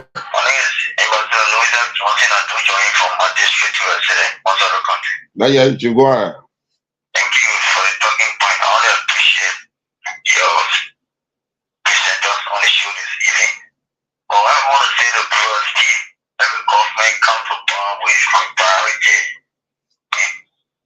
Let me say agenda, and your agenda will come to the political discourse. Now within your agenda, you have your priority that you as the government, you want to prioritize. For you to be a serious government, you should come with agenda. It does not necessarily mean that you not prioritize every part of our agenda. So I think just as you want priority is on the rule of law and the issue of agriculture and road.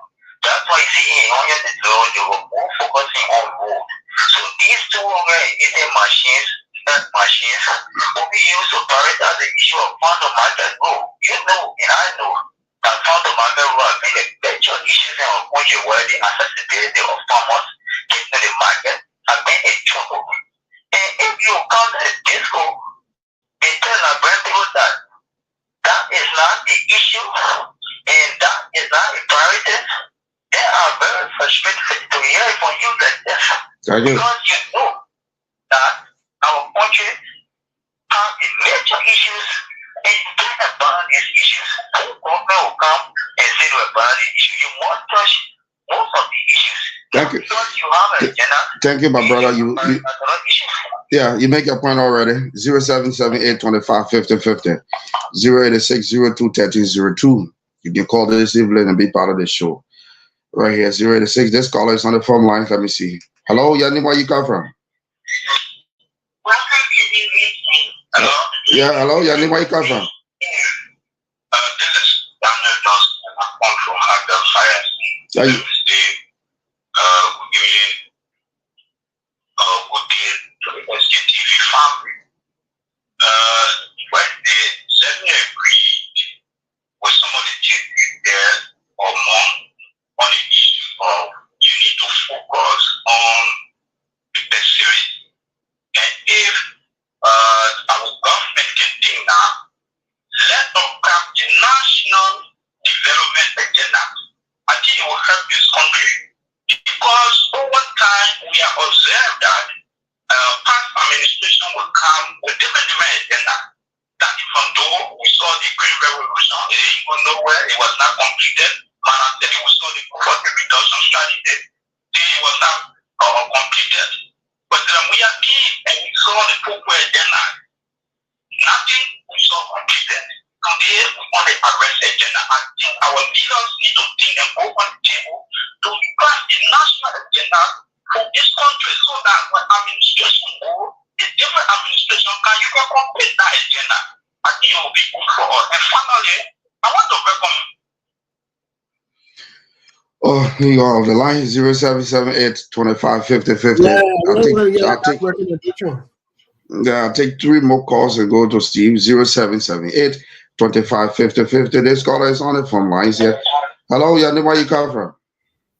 Good evening. This is Paul Sosa and I'm calling from Double Road. I hear you, dog. Go ahead, I hear you. Thank you. Your panel is in the why is the CDC people are raising concern? The question I want to ask is CDC people are given the citizen of this country for which is raise any concern. I think this is the right for them to raise any concern. I think I can understand because this is the country that we are talking. Before anything comes in the country, they have to know because when they don't know any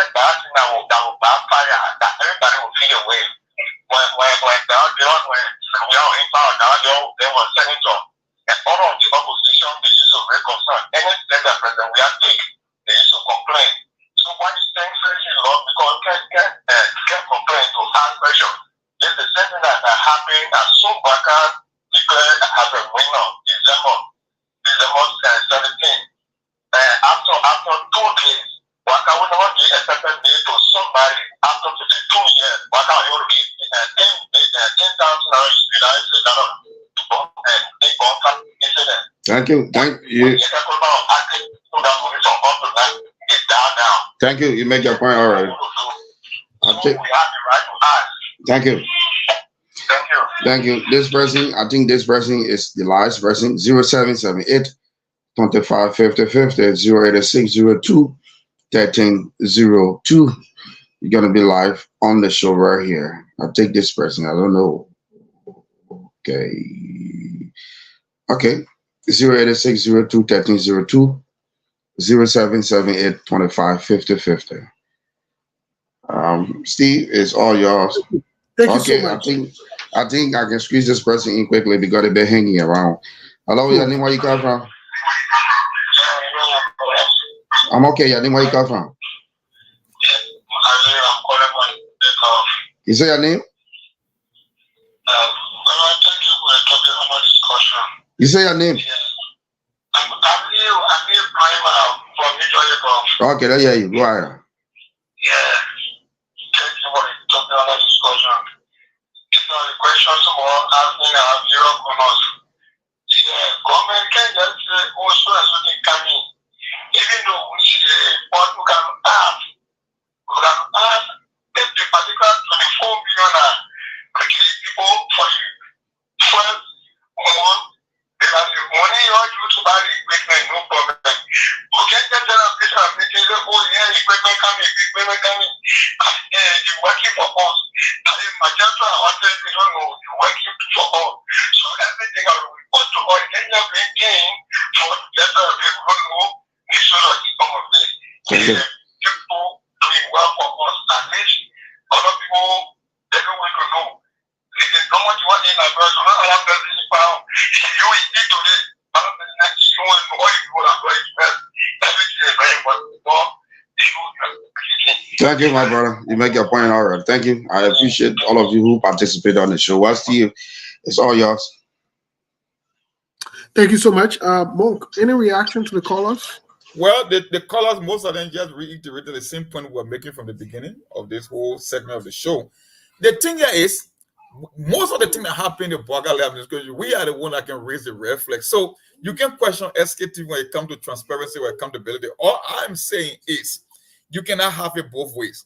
If Joseph Boakai administration made an announcement and posted on the e-mention website that will be bringing 258F moving machine, it's not a secret. Well, they might come with the details. I will give it time for them to come up with the details. But you cannot say the machines are not in Liberia and they are mere speculation and you want transparency. How do you demand transparency from something that is just a mere speculation? No, then you have it both ways.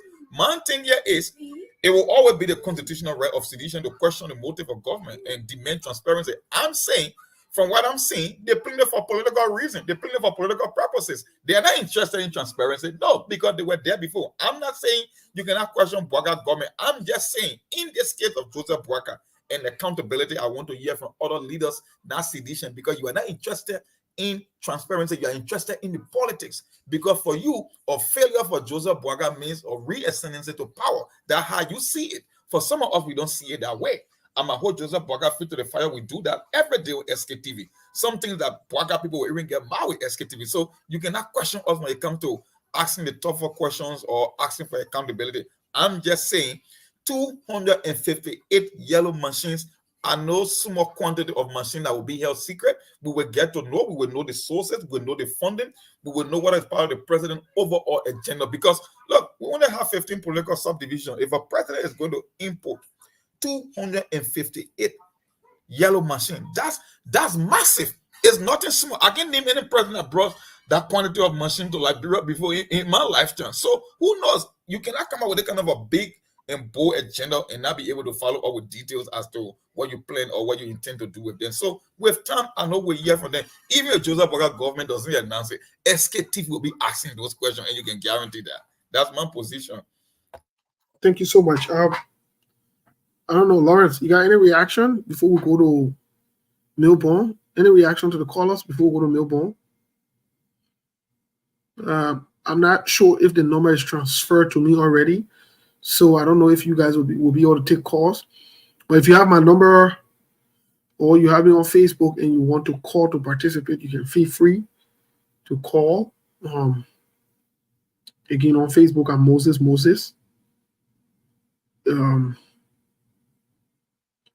Melbourne, let's get a reaction. What is Joseph Boakai's administration priority? So thank you so much, and let me say thanks to the chorus, thanks to Liberians. One thing is that Liberia government or Liberia governance system, sometimes when the officials come to power, they want to tackle so many things. So like the gentleman was saying, let me be frank, with it, but my attention really are drawn to this 285 plus machines that will be coming in country, and we're hearing that each country will be receiving 19 plus machines. So, and we really want to know, like you were saying, we really want to know because honor whose authority, where these machines are coming from, who are the sole or maybe authorized organization, company, or business partners that are giving these machines to the Liberian government. Mind you, we are happy, 100%. But we not just want to see things that maybe what we don't hear the maybe the names people talk about it. Then after a certain time, you don't hear it, or maybe you don't see it.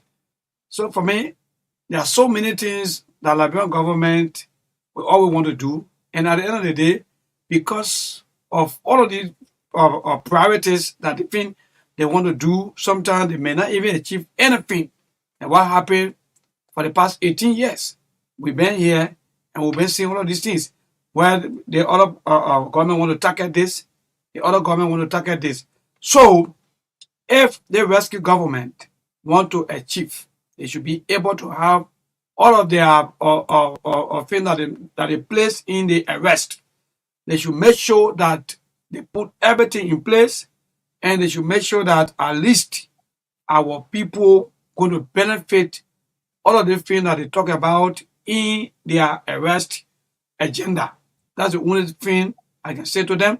Because mind you, if you want to wholesale like for example, a monkey, then you may not achieve, or maybe you may not get what you really want to get. So I'm saying this to say that Liberia governance system and product is far different. Sometimes we can be a little bit confused about what they really want to achieve, because they will come up with this during campaign time, and after a certain time they deviate from what they say or what they promise the people. They start doing different things. So again, we're here, and we're going to be here by the grace of God when God give us long life, and see how all of this thing going to end, and how best the rescue team going to work hard for the betterment of Mama Liberia. But mind you, I want to say congratulations to them, or pre-congratulations if these machines come out, or in fact, if the machines are real, and if the machines will do what we want them to do, then we are pre-congratulations to them, and we are happy, or I'm happy as a Liberian. Well, thank you so much, Melbourne. I believe this is a distraction. That is not to say that the machines might not come or they might come. I don't trust the government, me personally. And this is just a personal view. I also believe, and I want to agree with Mo, that there's no priority.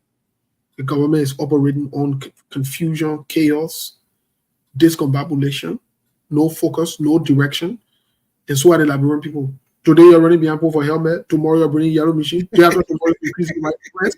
That's my point with the people who talk about the demand transparency. Why in case the gets a bluff, just to seize the tension with all the noise about the rest? Why? Yes, this is a distraction. This is part of the distraction, and it's well planned and calculated by the Unity Party. Like we always said on here, you can never govern with lies or propaganda. And the Unity Party is only, but we'll not stop. We support the president, but we're not blind loyalists and we're not blind supporters. We are the supporters that can call on our president when he's wrong. We can call on the government when they're wrong. That we can do that one. We're patriotic and we love the country enough to rise above the fray. So this whole confusion and Monk, but just before we leave the radio, I know we We are almost at the 2-hour mark, and we got 5 more minutes to be at the 2-hour mark. But I just want to ask you, and this is not coming from American alone. I've been seeing Rescue Rambo, Martin Colley. I've been seeing him bouncing around on Facebook, writing funny thing. It beats my imagination. It really does. To see people who knew better, but then now they're coming and I don't understand. Is this part of the regular games that they play in Liberia there, or are these people just not honest they themselves by nature? What say you? For me, what I see in Liberia from my time, knowing myself, that just even though it's the wrong way to proceed, but it just standard operating procedure, especially in the society wherein job barely come by. And you see this thing happening over and over. You believe that people who know better, who can see things for what they are, they will take a position. But at the end of the day, you know that it's mostly about job. It's about employment opportunity. Look, no society can function without a job. They could tell you that the family the most important unit in society. But to even maintain the family, we learn that in civics, in 5th and 6th grade, when we're learning like 6th, 7th grade, they will tell you that the family is the most important unit in the society. But guess what? To even keep the family, you need a job. And when you live in a society where every job must come through, almost every job must come through the government, and you got more people chasing fewer jobs, then more definitely people are going to compromise on the principle just to be on the train. That's just why it is. Because if you want to play the moral, they know what is right. But knowing what is right and doing what is right are two different things, especially when you must survive. It's one of the things that I think it was a couple of days ago I said on the show. I said it's with the way in which the system is structured is even to encourage people to engage in the corruption. Because think of it, let's assume, Steve, what are the possibility if you're in Liberia, in a country of 5.2 or 5.3 million people, and you targeting a job, say a commerce minister? What are the probability in your lifetime out of 5.2 million people you could be the next how they call it, say a commerce minister? So it's almost like everybody is just waiting for their time. And if you create a kind of a culture of waiting for your time, when that time comes, they want to maximize that time. There's where breeds corruption, because you are not getting that job again, maybe within the next 6 or 12 years. Take for example, I made a case with CDC.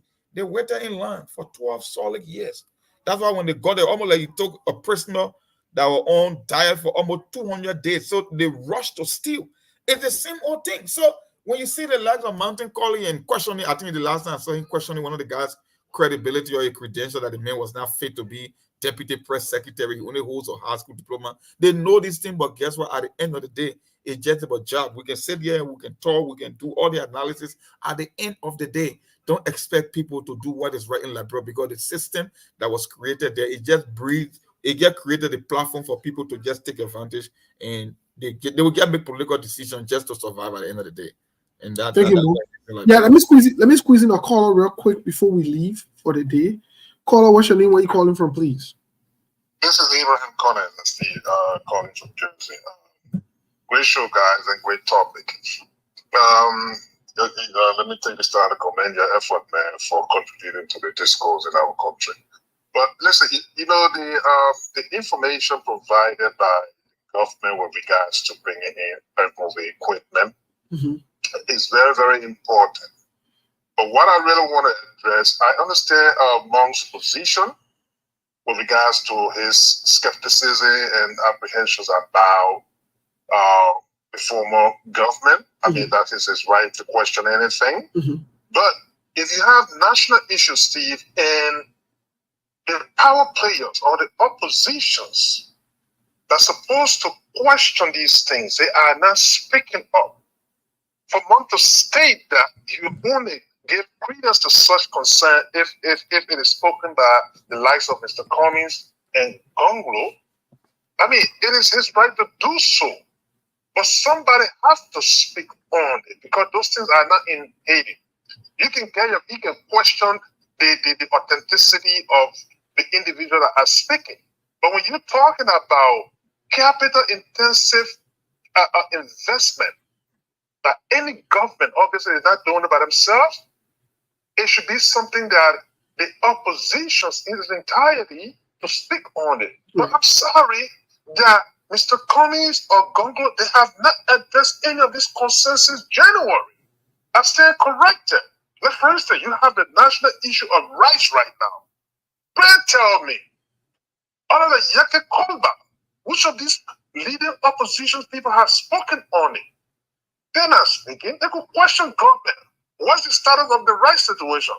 Now, to close on Steve, this machine you're talking about, mind you, when it comes to the procurement law, government is not in the business of buying used things. Now, if you have one of these machines, like the yellow motor grader machine, you're talking about the price range of give and take nothing less than $200,000 for each of the machine.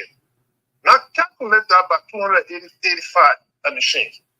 That's pretty close to $70 million you're talking about. Okay? If such is coming in the country, owing to all of the issues that the international and national issues security-wise concerned, we want to know the origin of such a money. Because the government, they only allocated what? $22 million to them. And nobody can tell me that they're going to use $22 million to buy 285 machines to come in Liberia. They're not going to buy a used machine and bring it in. It's against the procurement law. I stand corrected on it. So those are concerns that when it comes out, I think we should delve into it. Whether the machine comes in or not, they want to know the origin. We must know the origin. Liberia in general will know the origin. It's a good thing if the country can benefit from such machines. Okay? So that's just my input on it. I don't want it to be that as long as Mr. Cummings or any other people don't speak on it, people should not give credence to the concern of Albert G or any other person, especially that has ties to CDC. I don't think we should proceed in that direction. But again, I can't question Monk's position. That's his position. But I don't think we should, like Steve, you say that, it's something that we all should question. But thank you, man. Let me not take all of your time, okay? Thank you so much. Let's have more react before we close here. Thank you. I appreciate it. Before we leave the radio, okay. Monk, what say you? Because and that's something we're going to delve into tomorrow, a little bit more to find out. We need to find out the costs. And yes, I will have to agree with the brother that with Abraham Khan that these things are costly. We know how much was given, and I was just calculating if you're buying each of these machines, especially the larger ones, they cost anywhere from $600,000 a piece. And if we're talking about 171 million. So, I mean, this is why we need to find out the sources of who's providing this and why it is important for us to know all of these different things in terms of transparency and accountability. Because once we know the sources, we know where they're coming from, then we can have the conversation as to whether we want to comment there or not. Until then, I reserve. I'm saying it. I want to be clear. I don't got no places for the government on a yellow machine. I don't trust anything they do until I see the paperwork behind it. I'm not going to do that. But Monk, let's react really quick so we can call it a day. I think people getting my view twisted. The reason I made that statement because I read a post from the district number 9 representative in the Augustine Chi. Right. They are asking for two things at the same time, and the two things they're asking for, they are totally opposite.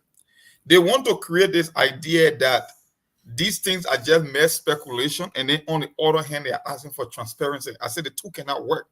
I am saying, questioning the source, the funding, whether it was procured, whether it was given as a grant to the country, whether it's a business investment, whether it's part of the president's $22 million overall agenda for development or counter development. I am saying these are legitimate questions to ask.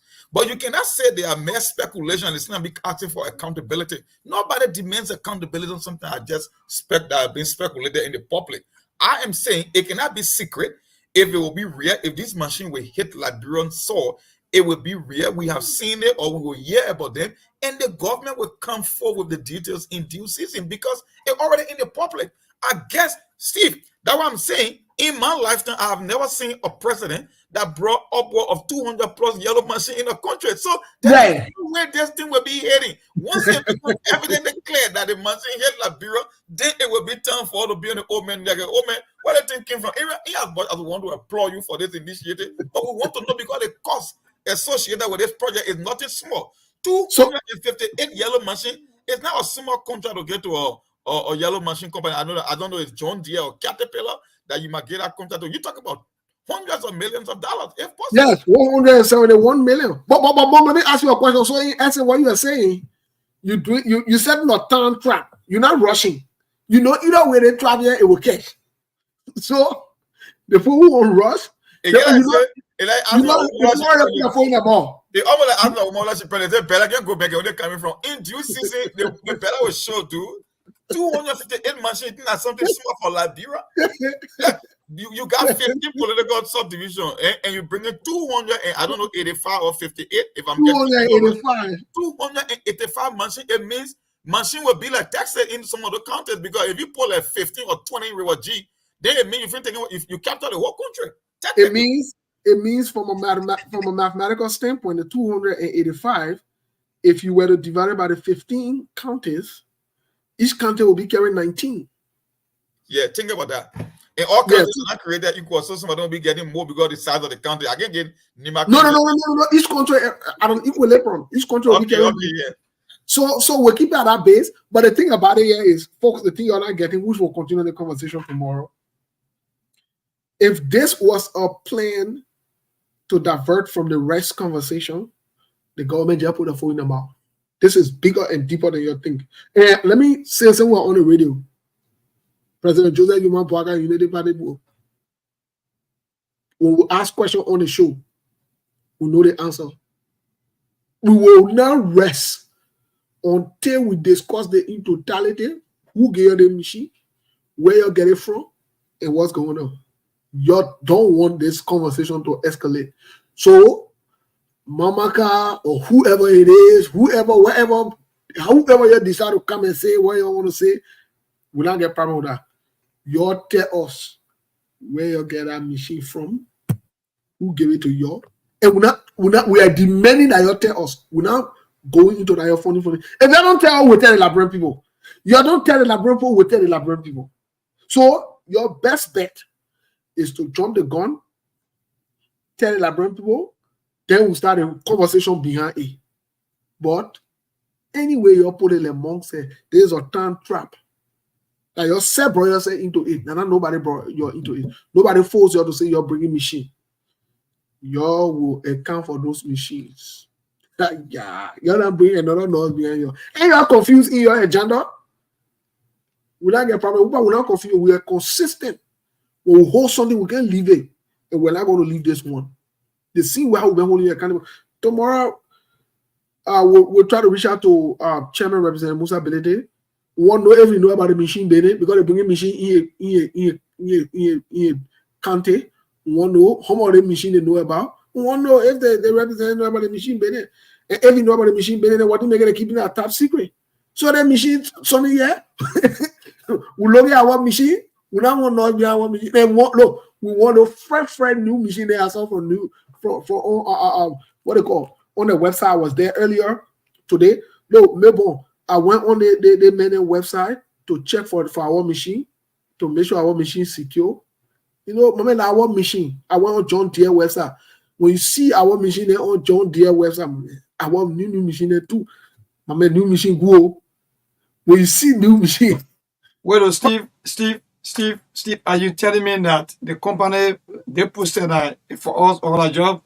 I went on John Deere website to look at our 285 machine. Caterpillar. Why you not good now, we see that the panel of Melbourne. You can't be doubting Thomas Melbourne. I'm not doubting though. I'm not saying that we want the right thing to be done as well. I went on John Deere website. Our machine. I was looking at it. Look, I was looking at our machine. The one that will enter my county in Magibi and Lofa. My man, look. My heart, the people can say were palpitating. I was so happy. Can you imagine 19 going to my country, Lofa, 19 going to Magibi? I'm excited, bro. I'm sorry. Our own John Deere. I couldn't wait to get on John Deere website in the morning to look at our machine there. Hey, Lord, you coming? What? The probably not do Your man Philip Murray saying you see machine go cool. Philip Murray, don't worry. Look, man, so many fresh machine.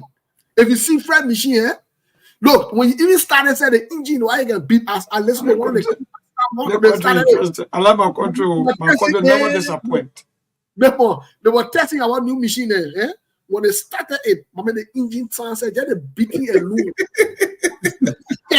I know. I know the one that I said we make a big level. Yeah, we make a big level 285. So like joking, I was telling someone I said, but then that means the entire country can be developed in less than 6 years. Because if you have 285 plus machines, that means I mean there'll be new roads that will also be maybe constructed, farms, everything will be done, with ease. Oh man, if you make me vet, I will go to the John Deere area again and take picture of them with one of those machines. Look, Steve, you know why I brought up that point, right? One of your sedition, he was posting how there are yellow machine parked at the public work ministry that need maintenance. I like, bro, since when you got to know all of these things? I'm just saying you play too much politics. And that's the problem with Liberia. We play politics like people are mostly interested in someone else's failure than the country's success. Because you are not concerned about this thing. All you want to know is you want to question the idea that 285 machines coming to Liberia, you want to play the politics, you want your accountability. No, you're not interested in accountability. We all know what you're trying to do, and that's just where it is. You can't say you are speculating and be acting for transparency. Just wait. If Joseph Boakai want to play a game, SKTV not going anywhere, and we're not going anywhere anytime soon. So for me, I don't like to follow things or waste my time on things that doesn't worth the attention at the moment. We will know in due season. The dust will settle. So relax. My man. Melbourne, you and Monk, the way I'm looking at you, the government, why I suppose you're trying to be jealous of the government. My man, Melbourne, I went on the site. So when the machine coming, Steve, quickly, when the machine coming? My man, but you need to, I was saying some picture of the machine, my man, when you see fresh machine. After seeing picture, man. After seeing picture. No, let me tell you something. And just imagine the machine coming and we have the paper picture right on it where he's smiling. You joking? Oh. Yeah, my man will design the machine in a way that when that machine passing your community, that only the people you see smiling to you. Yeah, you play and you know what about the machine? It can operate any time of the day. Even when post sleeping, it can make noise. New machine there. New machine there. The engine up there. The engine top notch. So folks, I don't care what you say. The machine there that we have acquired that will be learning the country. We're not telling you the date that is learning the country because we don't want your opposition party to be jealous. We don't want you going to the port to protest. So we're not telling you the date. But you know what we will do? I just want to recommend to the government openly, since we are still on the radio, maybe we can post some rest, some parboil rest, machine. Because the large one we're ordering. The large one costs about 600,000 a piece. The last one order. I'm talking about the new one now. Because per our procurement law, we can order OT. We're not going to order OT. So, fresh new machine. We'll put a couple of rice, parboiled rice in there. Bags, couple of bags. So let's say, let me do the calculation quick. I'm estimating more. I'm estimating because the size of the machine. Let's just say we put. Well, how you going to know the size of the machine this early?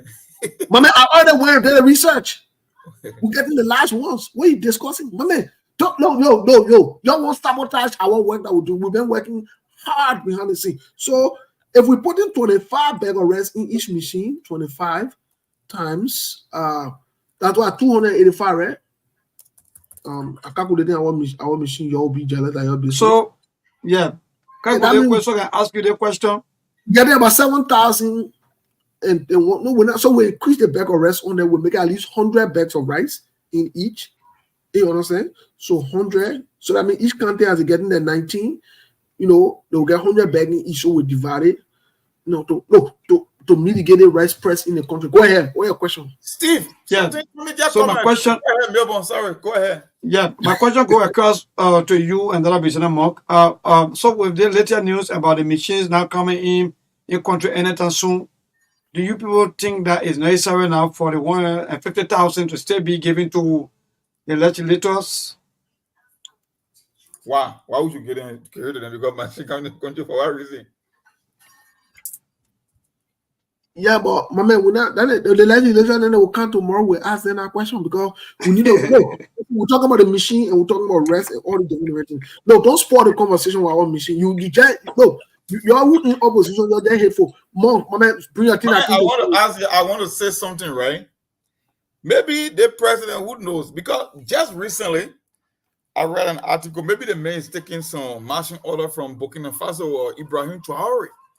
Yeah. Because the president of Burkina Faso, the newly elected military man, said his focus is going to be agriculture. He wants to make his country self-sufficient because he wants to cut down on debt. And one of the ways you can cut down on international debt is to make your country self-sufficient in food production. So he brought 400 tractors. He brought 239 tillers like machine that can dig the ground and turn the soil upside down. And then he brought 700 motor pumps. So who knows? Maybe the rescue daddy might likely be taking something and learning something from that. So who knows? We'll see. But we'll get to the bottom. But man, let me tell you something. You're just lying on us. We are progressive, and you know, our government is far-sighted. We got educated people in our government with experience, and we told you the people would have hit the ground running. After 120 days, the people just hit the ground. That's why we're having this retreat. And so let's say what I want to say, but we are look, let me tell you something. The people will go down in history. The people will go down in history. We'll bring in the machines. That's why we allow the Minister of State with our portfolio to announce it. We'll bring in the machine. Yeah. So remember what you gotta say before we leave. You gotta see you tying your face. But man, tie your face all you want. We'll be successful. Yeah, not too much. The only thing about where the machine coming from, you know, there are some small talks behind the scene. Like I was listening to some of the citizens, you know, they were arguing another person. But you know that the president signed the war crime code. So maybe that the people get the president the machines. So it will not be easy. So Steve, you can stand back for you to tell us where the machine will be coming from. No, but tomorrow we'll provide SKTV some update about the war crime code. But I want to say to the Liberian people they can sleep. The American government did not give any machine or sign any deal for a machine. If they had done it, it would have been on their website. It would have been in the public. The American will not wait for Joseph Boakai and they will talk it for him. They will talk it. We are dealing with governments that are serious-minded, people that want to make sure that they account for taxpayer monies. We want to see what government will give you machine and they keep it as top secret. Who told you that how it works? It doesn't work that way. Mongo saying you full close. What's your parting comment, bro? Well, my parting comment is very simple for today. That we get a rescue train some time on this machine issue, and there are a lot of things. My only problem, I will keep saying on this show for like a broken record, the rescue train, we just need a sense of direction. We just need a few major policy. We just want to get a sense that the old man came with certain agenda in mind to hit. He cannot achieve everything. It's almost impossible. When you lead the executive branch, there are certain things that cannot even be part of the agenda. They come like the unforeseen circumstances that can just come and disrupt. But at the end of the day, you will still be focused on 2 or 3 most important things that you want to hit and establish a legacy at the end of the day. That's all I will keep saying. That's all I want to see from the Boakai administration. And there will come a time that you have to make some tough decisions. You will have to forego some project to focus on the most essential one that will have the maximum impact on the average Liberian life. That's what I believe. And that's why we'll be looking to see over the coming months and weeks ahead. Yep. Thank you so much. Melbourne, thank you for taking us home. Tomorrow we'll be on. We'll continue with the conversation. I want to know the administration's priority. We'll get some update tomorrow. We're working on the machine. Maybe we'll bring some pictures tomorrow to show you our new machine and what it called. We're not talking about that AR picture. We're talking about the real picture from John Deere. Yeah, we'll get some the AR photo, right? We're not talking about AR photo. No, we're talking about real picture from John Deere. Maybe if possible, maybe we'll take one of the video to see on the John because the testing it there. The testing the machine when it started, man. When you yes, sir. New machine go. New machine go back. What? Man, new machine I can put you to sleep. The sound I can put you to sleep. I'm telling you, brother. New machine I can put you to sleep. But folks, let's have a good weekend. The number of machines that SKL love, they send it to them and say, what? 285 pieces of machine come to Labrador just like that. What? The quantity of the money that the senator scared. He said, damn, I hear it go before. The senator said, what? They benefit back in the country. We're not going to be The man said 200 the jeeps. man said 285 pieces of equipment. Oh man, but anyway, we just pray that everything goes well. And Steve they're gonna tell us what the mission coming from us or that all one and what the transaction like, what the relationship like, what kind of people are there to you people or especially to Liberia. That's all we want. Ain't my niece can sleep. Ain't my niece can sleep. When it's some one of that machine, she will sleep. But man, I see you, man. We'll do it tomorrow. There are things we can do. We bring in good news and we give it to you. We judge it for podcast and people and